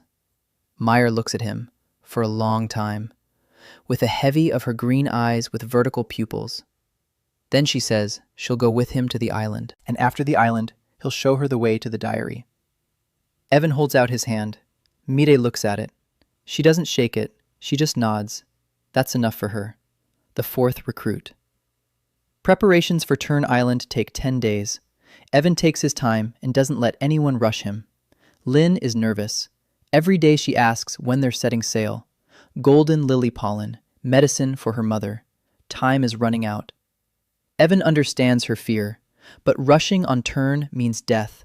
He's seen groups of 20 people wipe out on this island because they weren't prepared. He has 4 people and an old man on the ship. Every little detail must be accounted for. Gear, ropes, hooks, torches, oil, healing potions. 6 of them. 4 from caches, 2 that Lynn brewed herself from ingredients gathered in the swamp. Her potions are weaker than the factory ones, but they work. Evan checked. He cut his finger and dabbed it on the wound. It healed in a minute. In the game, that would be a plus 15 to health. Here, it's a little miracle in a vial. Food for 2 weeks. Dried meat, crackers, salted fish, flasks of fresh water, weapons. Seyun takes 2 quivers, 40 arrows, 10 with armor-piercing tips. Meyer takes her bow. A different design, short, a forest bow, and 2 knives, a long one and a short one. Halmar takes a boarding cutlass, an old weapon, but sharp. Evan takes Whisper and something else, the Cloak of Silent Steps, Narensgil's amulet, 2 artifacts on 1 person. It's not much, but it'll do for a start. They set sail at dawn. Halmar's schooner is called Saltbone, old, creaky, but sturdy. Halmar steers it as if it were an extension of his own body. 20 minutes and Brenkai disappears over the horizon. 4 days at sea. The first day is calm. The wind is favorable. The waves are low. Lin is suffering from seasickness and is lying in the hold. Seyun stands at the bow and stares ahead. Meyer sits at the stern and sharpens knives. She doesn't speak to anyone except Evan, and she speaks little to him, too. Mostly she observes, she studies. Evan feels her gaze on him constantly. She doesn't trust him. That's normal. Meyer doesn't believe in words. She believes in actions. So far, Evan has done nothing for her but make promises. Trust will come later. The second day. The wind is picking up. The waves are growing. Halmar frowns. He says there's going to be a storm. Not a strong one, but an unpleasant one. By evening, the schooner is rocking so hard that Evan clings to the mast with both hands. Lin is in the hold. She's sick. Seyun is helping Halmar with the sails. Meyer sits in the same spot at the stern and doesn't even try. Her body moves with the ship. She grew up in the forest, but moves like a cat, everywhere. The storm passes overnight. Morning of the third day. Sun. Calm. Lin crawls out onto the deck, green but alive. She drinks water in small sips. Evan sits down next to her. He says 1 more day.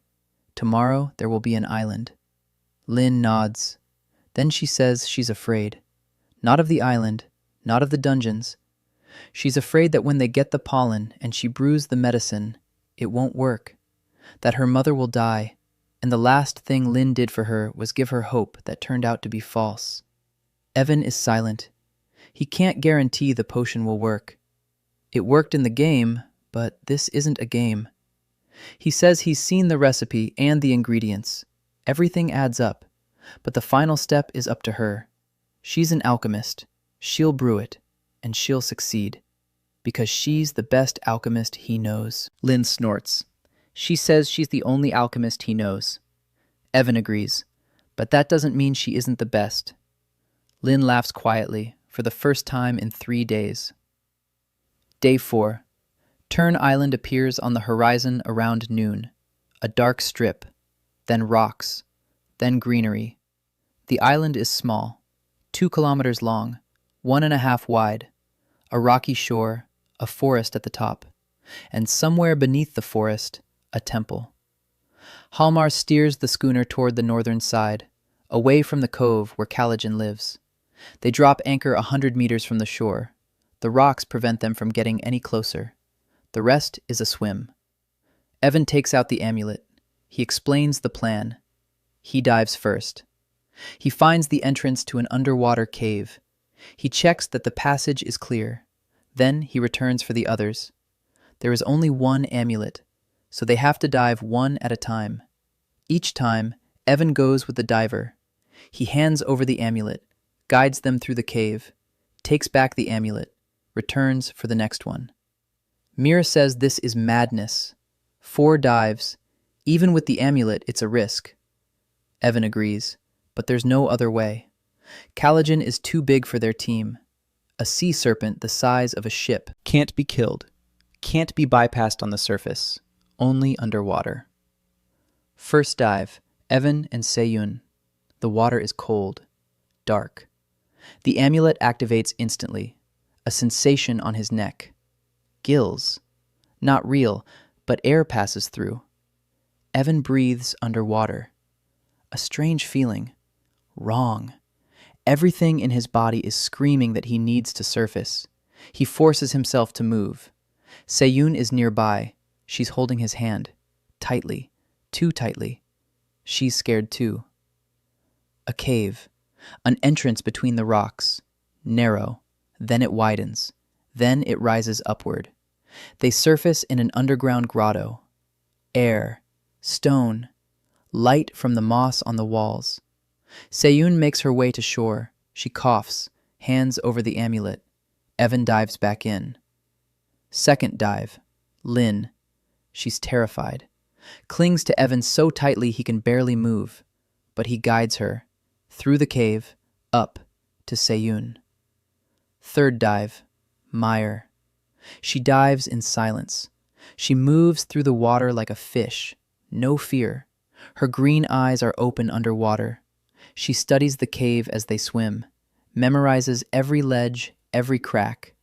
10 minutes later, the whole team is in the grotto, wet, shivering, but on the island. Halmar stays on the schooner. His job is to wait. He's used to waiting. They exit the grotto through the upper passage, a staircase carved into the rock, ancient, worn smooth by thousands of feet. Above, the forest, dense, dark, and quiet. Too quiet. No birds, no insects.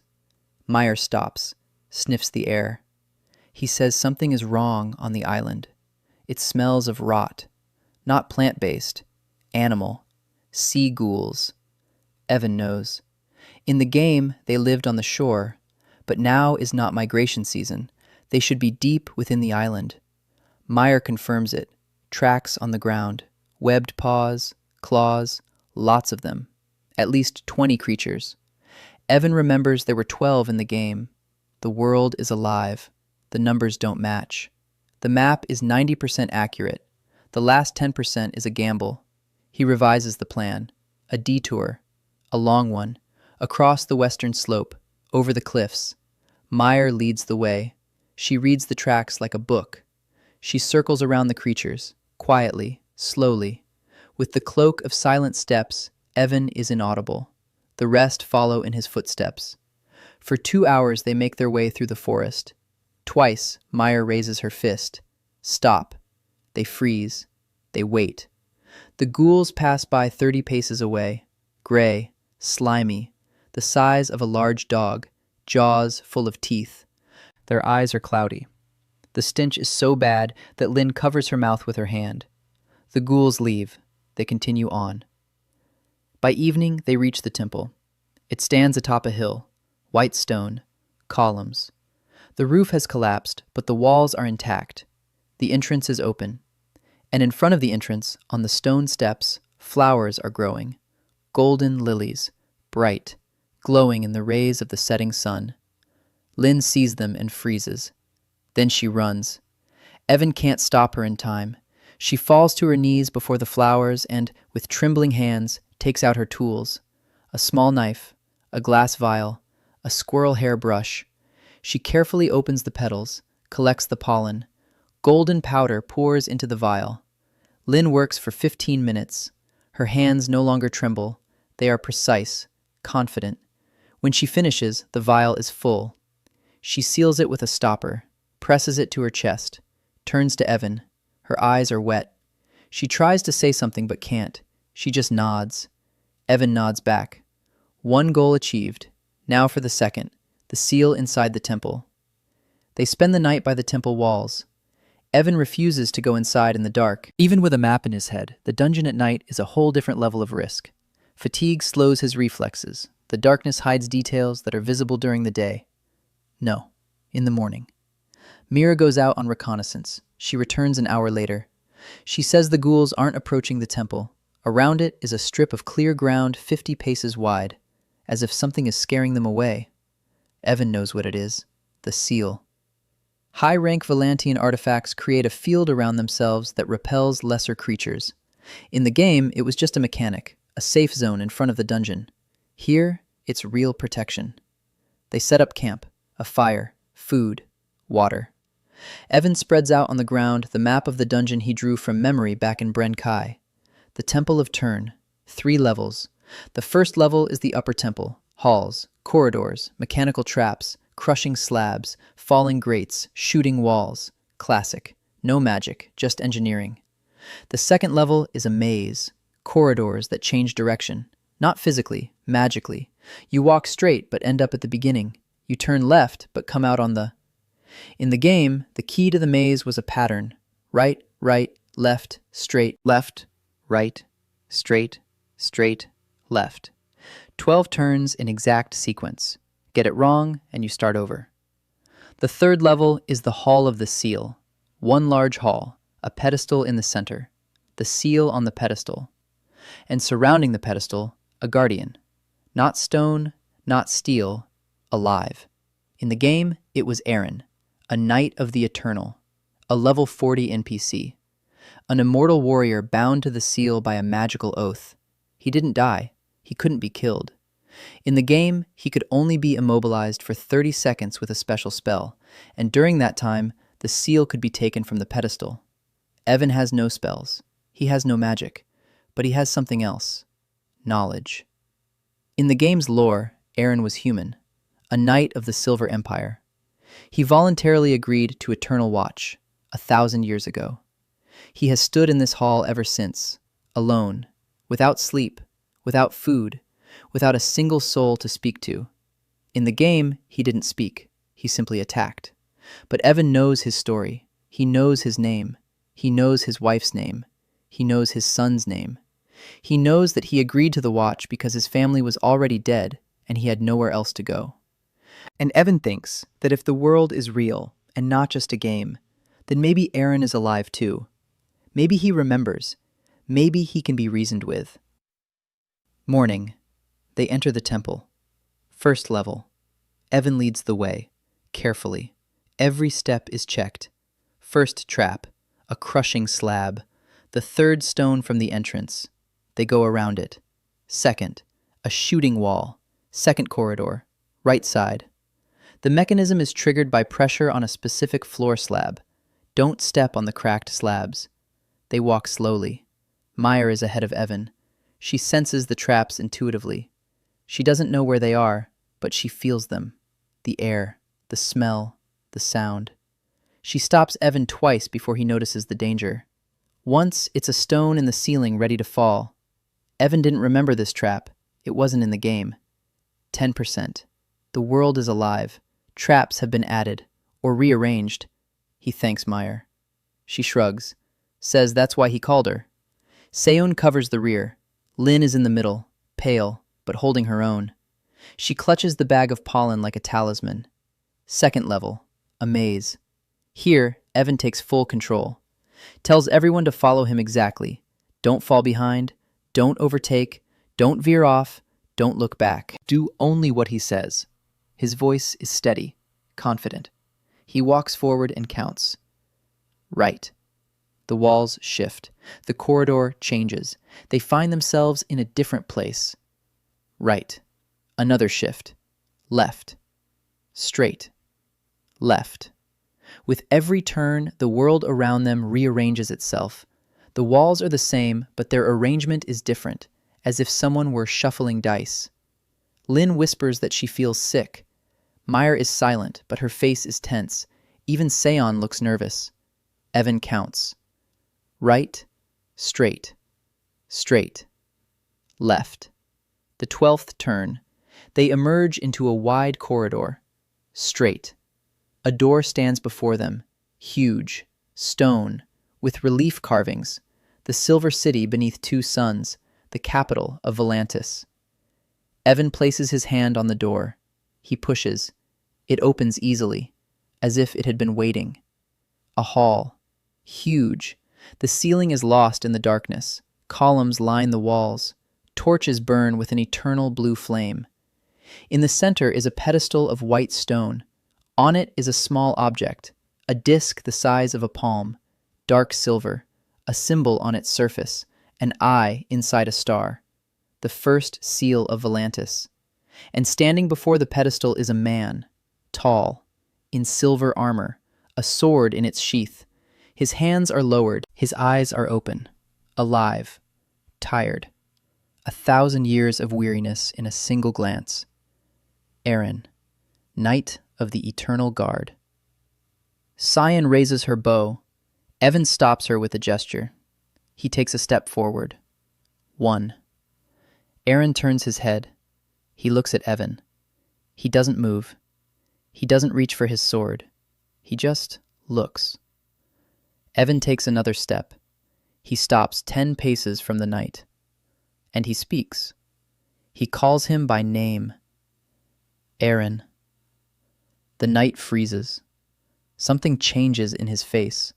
A micro-movement. A shadow of surprise. In 1,000 years, no one has called him by name. Evan continues. He says he knows who Eren is. He knows why he is here. He knows about his wife.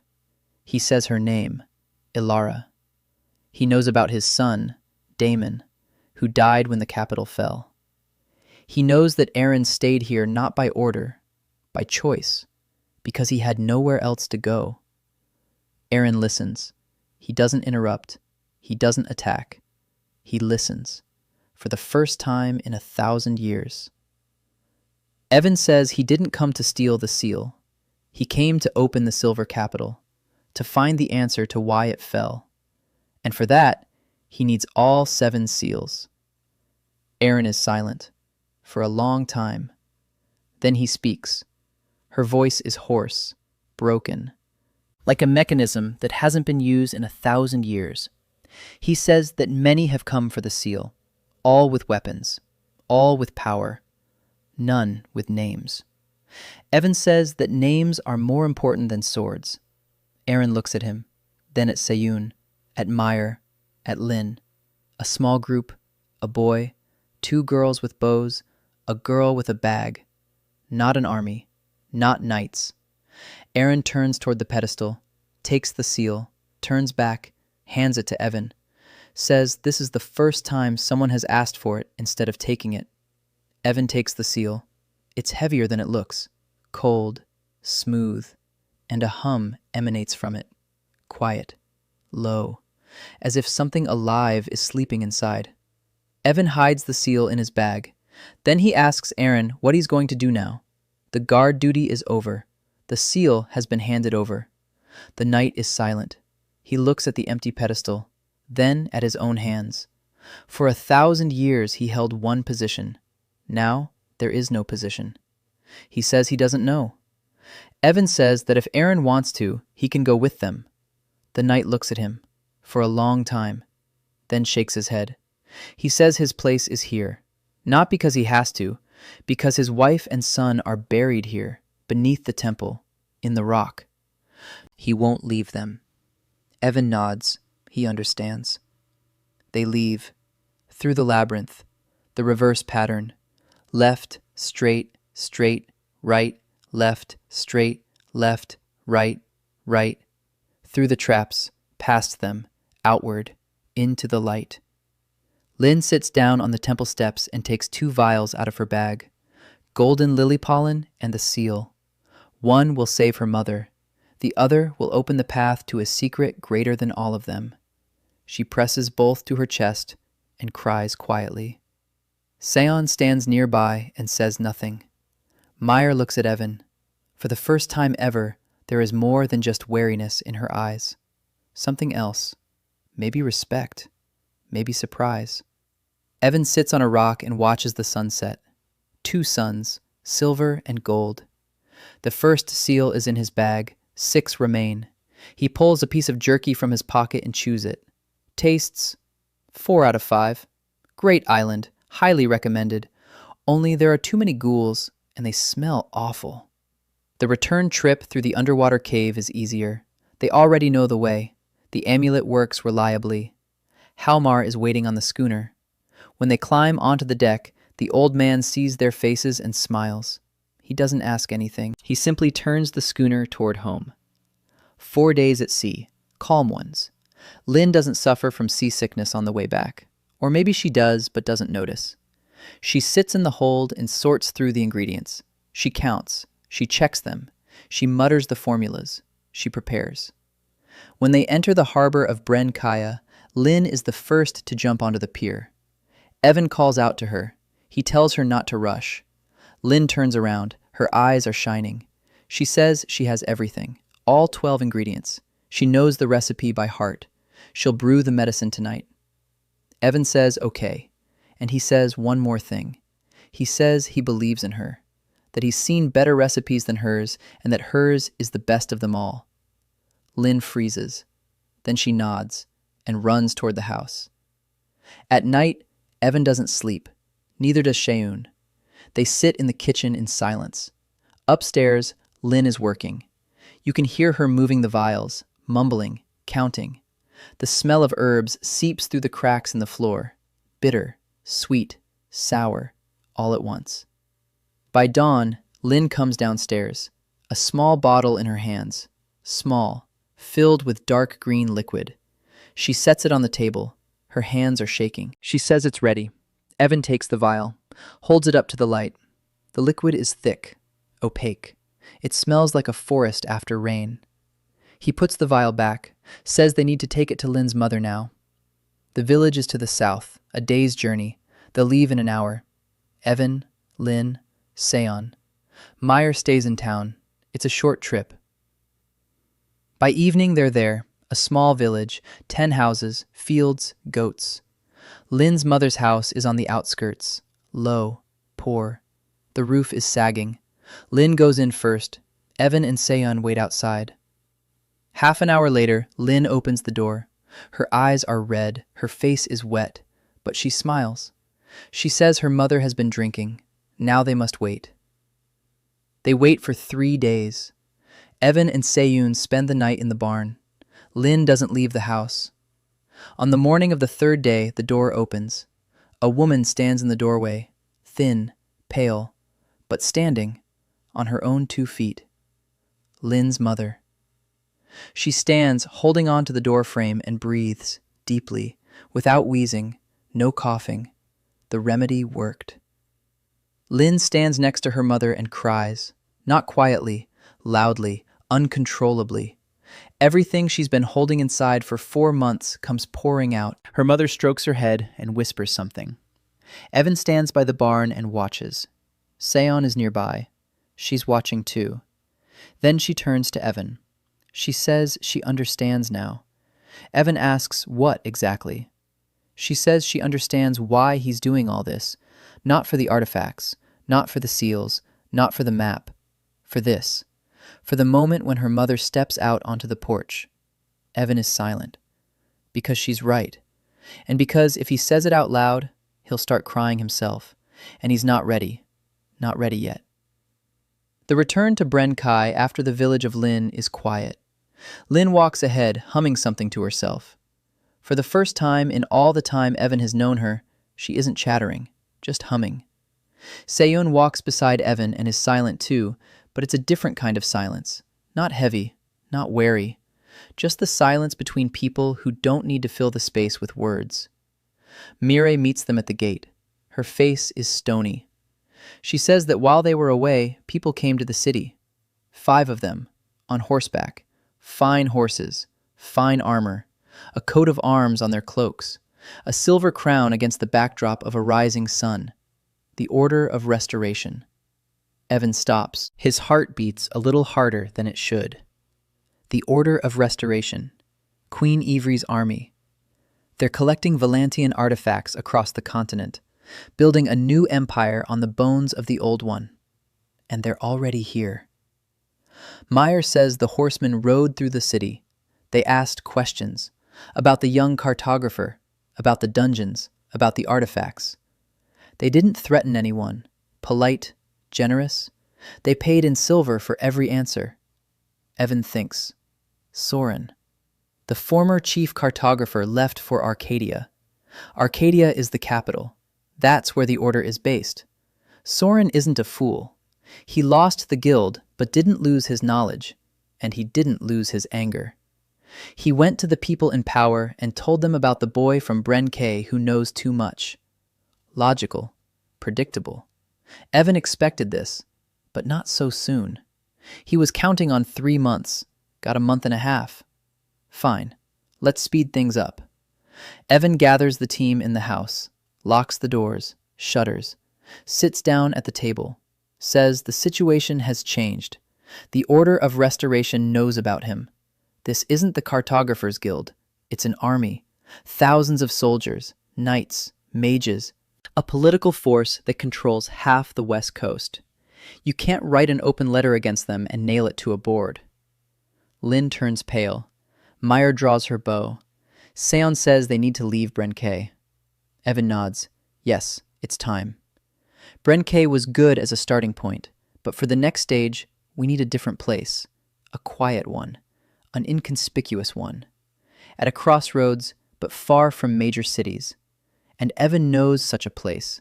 He's known it since day one. The Grey Goose Inn. It stands at the intersection of 3 trade routes, 2 days' journey north of Bren K. In the game, it was just a fast travel point. A small building, a stable, a well. Nothing special. But Evan didn't choose it for its beauty. There's a basement under the inn. Beneath the cellar is a secret passage. The passage leads to the river 3 kilometers away. If something goes wrong, there's a place to run. That was the very criterion he used to choose a base from the very beginning. Not comfort, an escape route. They pack up in a single day, sell the house, hand over the mushroom contract to the Pants the Gatherers. They'll manage on their own. Lin runs to the port and finds a ship heading south. She hands over a package for her mother. Money. A note. Instructions for continuing treatment. Hallmar prepares the schooner. They can sail to the northern pier, and from there it's a half-day's walk to Grey Goose. They set sail at night, quietly. No goodbyes. Evan stands at the stern and looks at the lights of Bren K, the town where he started, the first hideout, the first ally, the first victory. He turns and walks over to Hallmar at the helm. He says it will be harder from here on out. Hallmar says he knows. The Grey Goose turns out to be exactly as Evan remembered. A stone 2-story building at the crossroads. A tiled roof, thick walls, a stable for 6 horses, a well in the yard, a sign with a gray goose painted on it that creaks in the wind. The owner is an old man named Bren, alone. His wife died. His children left. The inn is barely making any money. 3 guests a month. Bren is happy for any money he can get. Evan offers him a deal. They'll buy the inn. Bren will stay in the annex and help with the farm. The price is 40 gold pieces. Bren agrees without haggling. 40 gold pieces is like manna from heaven to him. The gray goose is theirs. The first few days are spent getting settled. Lynn takes the attic. She turns it into a lab. Test tubes, reagents, dried herbs hanging on strings, a smell that gives Seon a headache. Seon takes the room by the stairs, closest to the exit. Meyer spends the night sometimes in the room, sometimes on the street. She feels cramped within 4 walls. Hallmar stays on the schooner in the northern port. He comes once a week with supplies. Evan takes a room at the end of the hallway on the 2nd floor, a small one, with 1 window, a table, a chair, a bed. He covers the walls with maps. Not all of them, just the main ones. Routes, dungeons, the locations of the remaining 6 seals. He works at night. He plans. He counts. He calculates routes. Each seal is a separate expedition, a separate set of dangers, separate preparation. The 2nd seal. The ruins of Dragon's Tooth Fort in the Chiron Mountains. A 3-week journey east. A high-level dungeon. Guards. Magical traps. They need someone who understands magic. They don't have a mage. Evan knows this, and he knows where to find one. Ariel Vane, a former priestess of Archon.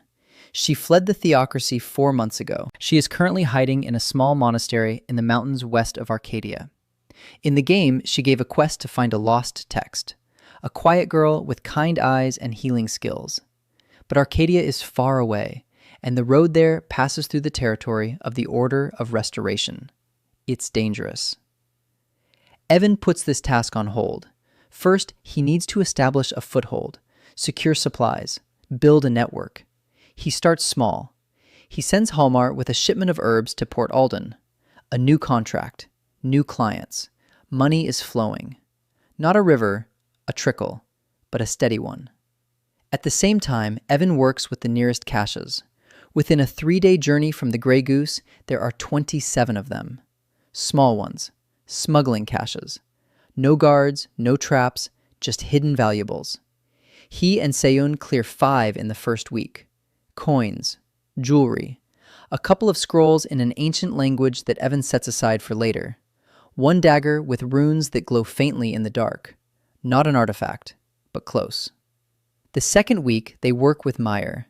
The tracker proves her worth. She finds 3 caches that Evan missed, that weren't in the game. The world is alive. Someone hid things after the patch. Or maybe the world was just growing and changing. Evan records the new coordinates. The map is updated. By the end of their first month in Grey Goose, they have 170 gold in reserve, an arsenal of 12 weapons, a stock of potions.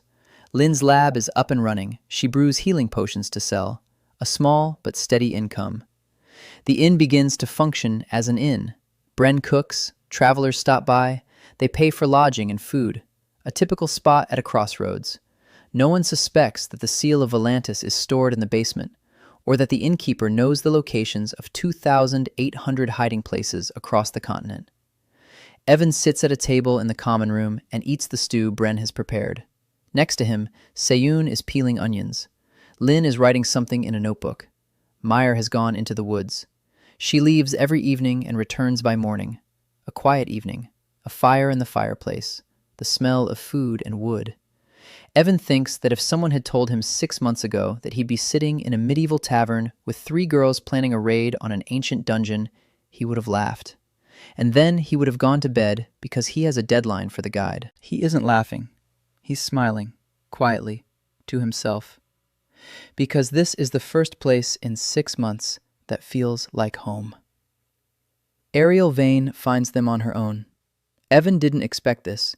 He had planned an expedition to the mountain monastery. He'd calculated the routes, plotted detours past the Order's territory, prepared for a 2-week trek.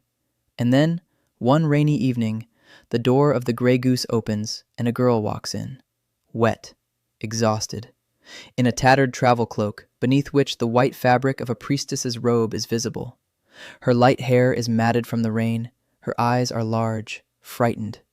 She approaches the bar and asks for water. Her voice trembles. Bren hands her a mug. Evan sits at a table in the corner and watches. He recognized her immediately. Ariel. But what is she doing here? It's a 10-day journey from here to the monastery where she'd been hiding. She couldn't have just passed by. Van waits. He watches. Ariel sits down in the corner. She drinks the water. Her hands are shaking. There's a bruise on her right wrist, a scratch on her left cheek. Someone was chasing her. Lynn comes down from the attic. She sees the stranger. She approaches, asks if everything is all right. Ariel flinches. Then she sees Lynn's face, open, sympathetic, and something inside her snaps. She says they're after her, hunters from the theocracy of Archon, 3 men. She fled the monastery a week ago because the theocracy had found it. The monks were arrested. Ariel left through the back door. She ran for 7 days, through the mountains, through the forest, without food, without sleep. The hunters are 2 days behind, maybe a day. She doesn't know. Evan stands up. He walks over. He sits down across from her. He says she can stay. Ariel looks at him. She asks who he is. Evan says he's the owner of this inn. Ariel says the theocracy's hunters won't stop. They'll come here, and if they find her, they'll destroy everyone who helped her. Evan says he knows, and says they won't find her. He turns to Seyun, says they'll have guests in a day or 2. 3 theocracy hunters. They need to prepare. Seyun nods, gets up, leaves. Mir is already at the door. She heard everything from the next room. She says she'll go scout them out. She'll find them before they find the inn.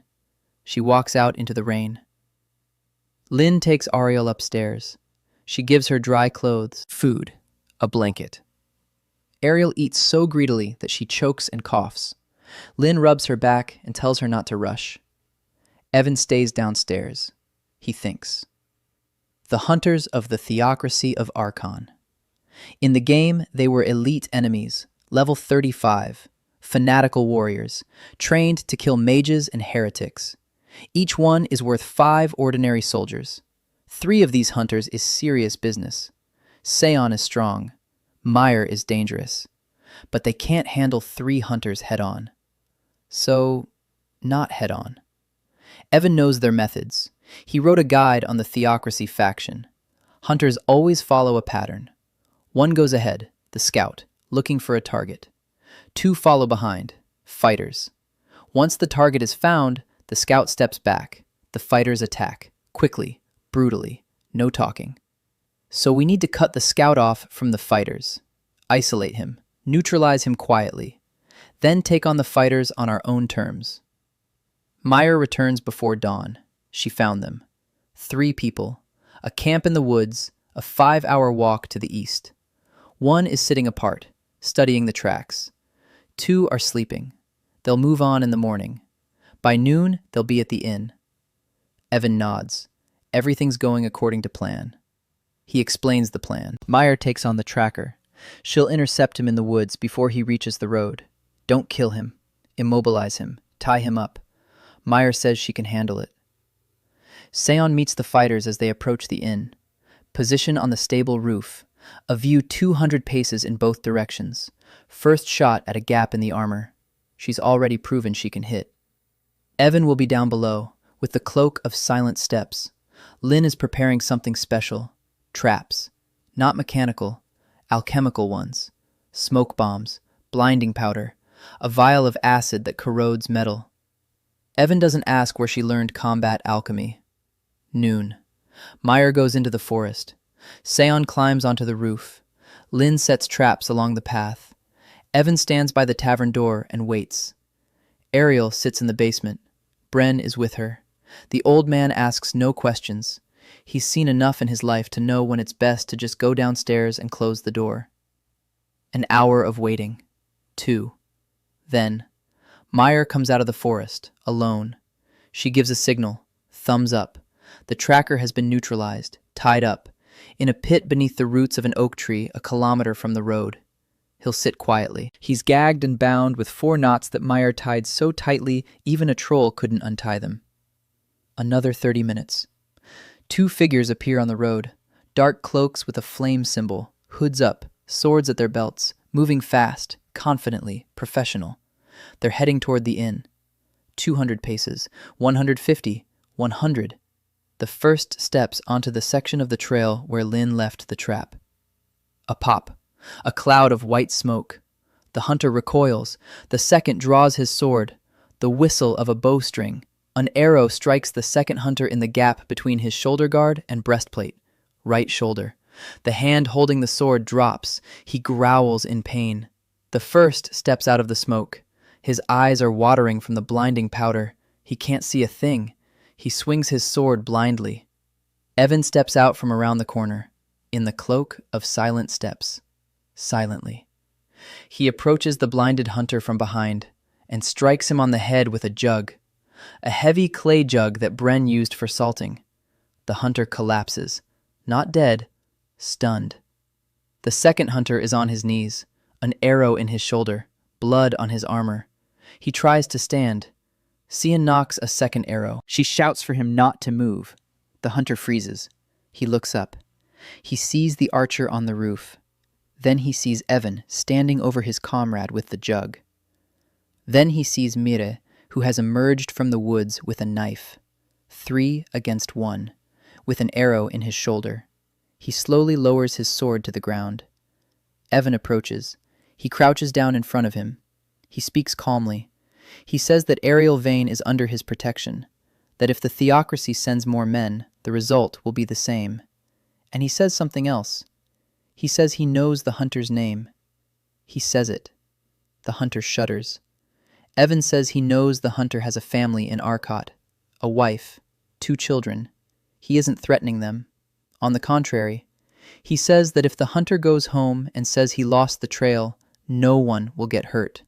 Not the hunter, not his family, not Ariel. Everyone will be fine. The hunter is silent. Blood is dripping from his shoulder. Then he nods. Lin bandages the wound, professionally. Ointment, bandage, painkiller. The hunter looks at her in surprise. She just tried to blind him, and now she's treating him. An hour later, both hunters leave. The blinded one has come to his senses. His head hurts, but his eyes can see. They pull the tracker out of the pit. Meyer shows them where. The 3 hunters head east, without their prey, without Ariel. In the evening, Ariel comes up from the basement. She sees that everyone is safe. She sees the empty trail. She sees that the danger has passed. She stands in the middle of the hall and looks at Evan, then at Seyun, at Lin, at Meyer. She says she doesn't understand. Why they did this. They don't know her. She's nobody. A runaway priestess with no name and no home. Evan says she's not nobody, that he needs a healer and an expert in ancient texts, that he can offer her a place on the team, safety, a purpose, people she can trust. Ariel is silent. Then she quietly says that the last time she trusted someone, she was betrayed. Evan says he knows. He says that the church she served betrayed its founder long before it betrayed her, and he says he can prove it. Not now, later, when she's ready. Ariel looks him in the eyes, for a long time. Then she nods. The 5th recruit. 5 months pass quickly. Grey Goose becomes more than just a base. It becomes the center of a small network. Halmar transports goods along the coast. Lin brews potions and sells them to the 3 villages in the area. Meyer goes on raids for caches, sometimes alone, sometimes with Seyun. Ariel deciphers the ancient texts they find in the dungeons. Evan coordinates, plans, directs. Money flows in. Not wealth, but enough to live on and equip themselves. By the end of the 5th month, they have 4 seals out of 7. They took the second one from the ruins of Dragon's Tooth Fort. Ariel disarmed the magical traps. Seyun and Meyer cleared the path. Evan led the way using the map. They found the third in a flooded temple at the bottom of a lake south of the Chiron Mountains, Nerina's Abyssal. Evan and Meyer dived together. They traded for the fourth. They didn't steal it. They didn't take it by force. They traded for it with an old collector in the free city of Marin. The old man didn't know he had the seal of Volantis. He thought it was just a pretty medallion. Evan paid 200 gold pieces. The old man was happy. Together with the first seal from Turna, they have 4. 3 remain. The 5th is in Arcadia, the capital, the territory of the Order of Restoration. The 6th is in the far south, beyond the desert, a month's journey one way. The 7th. Evan doesn't remember the 7th.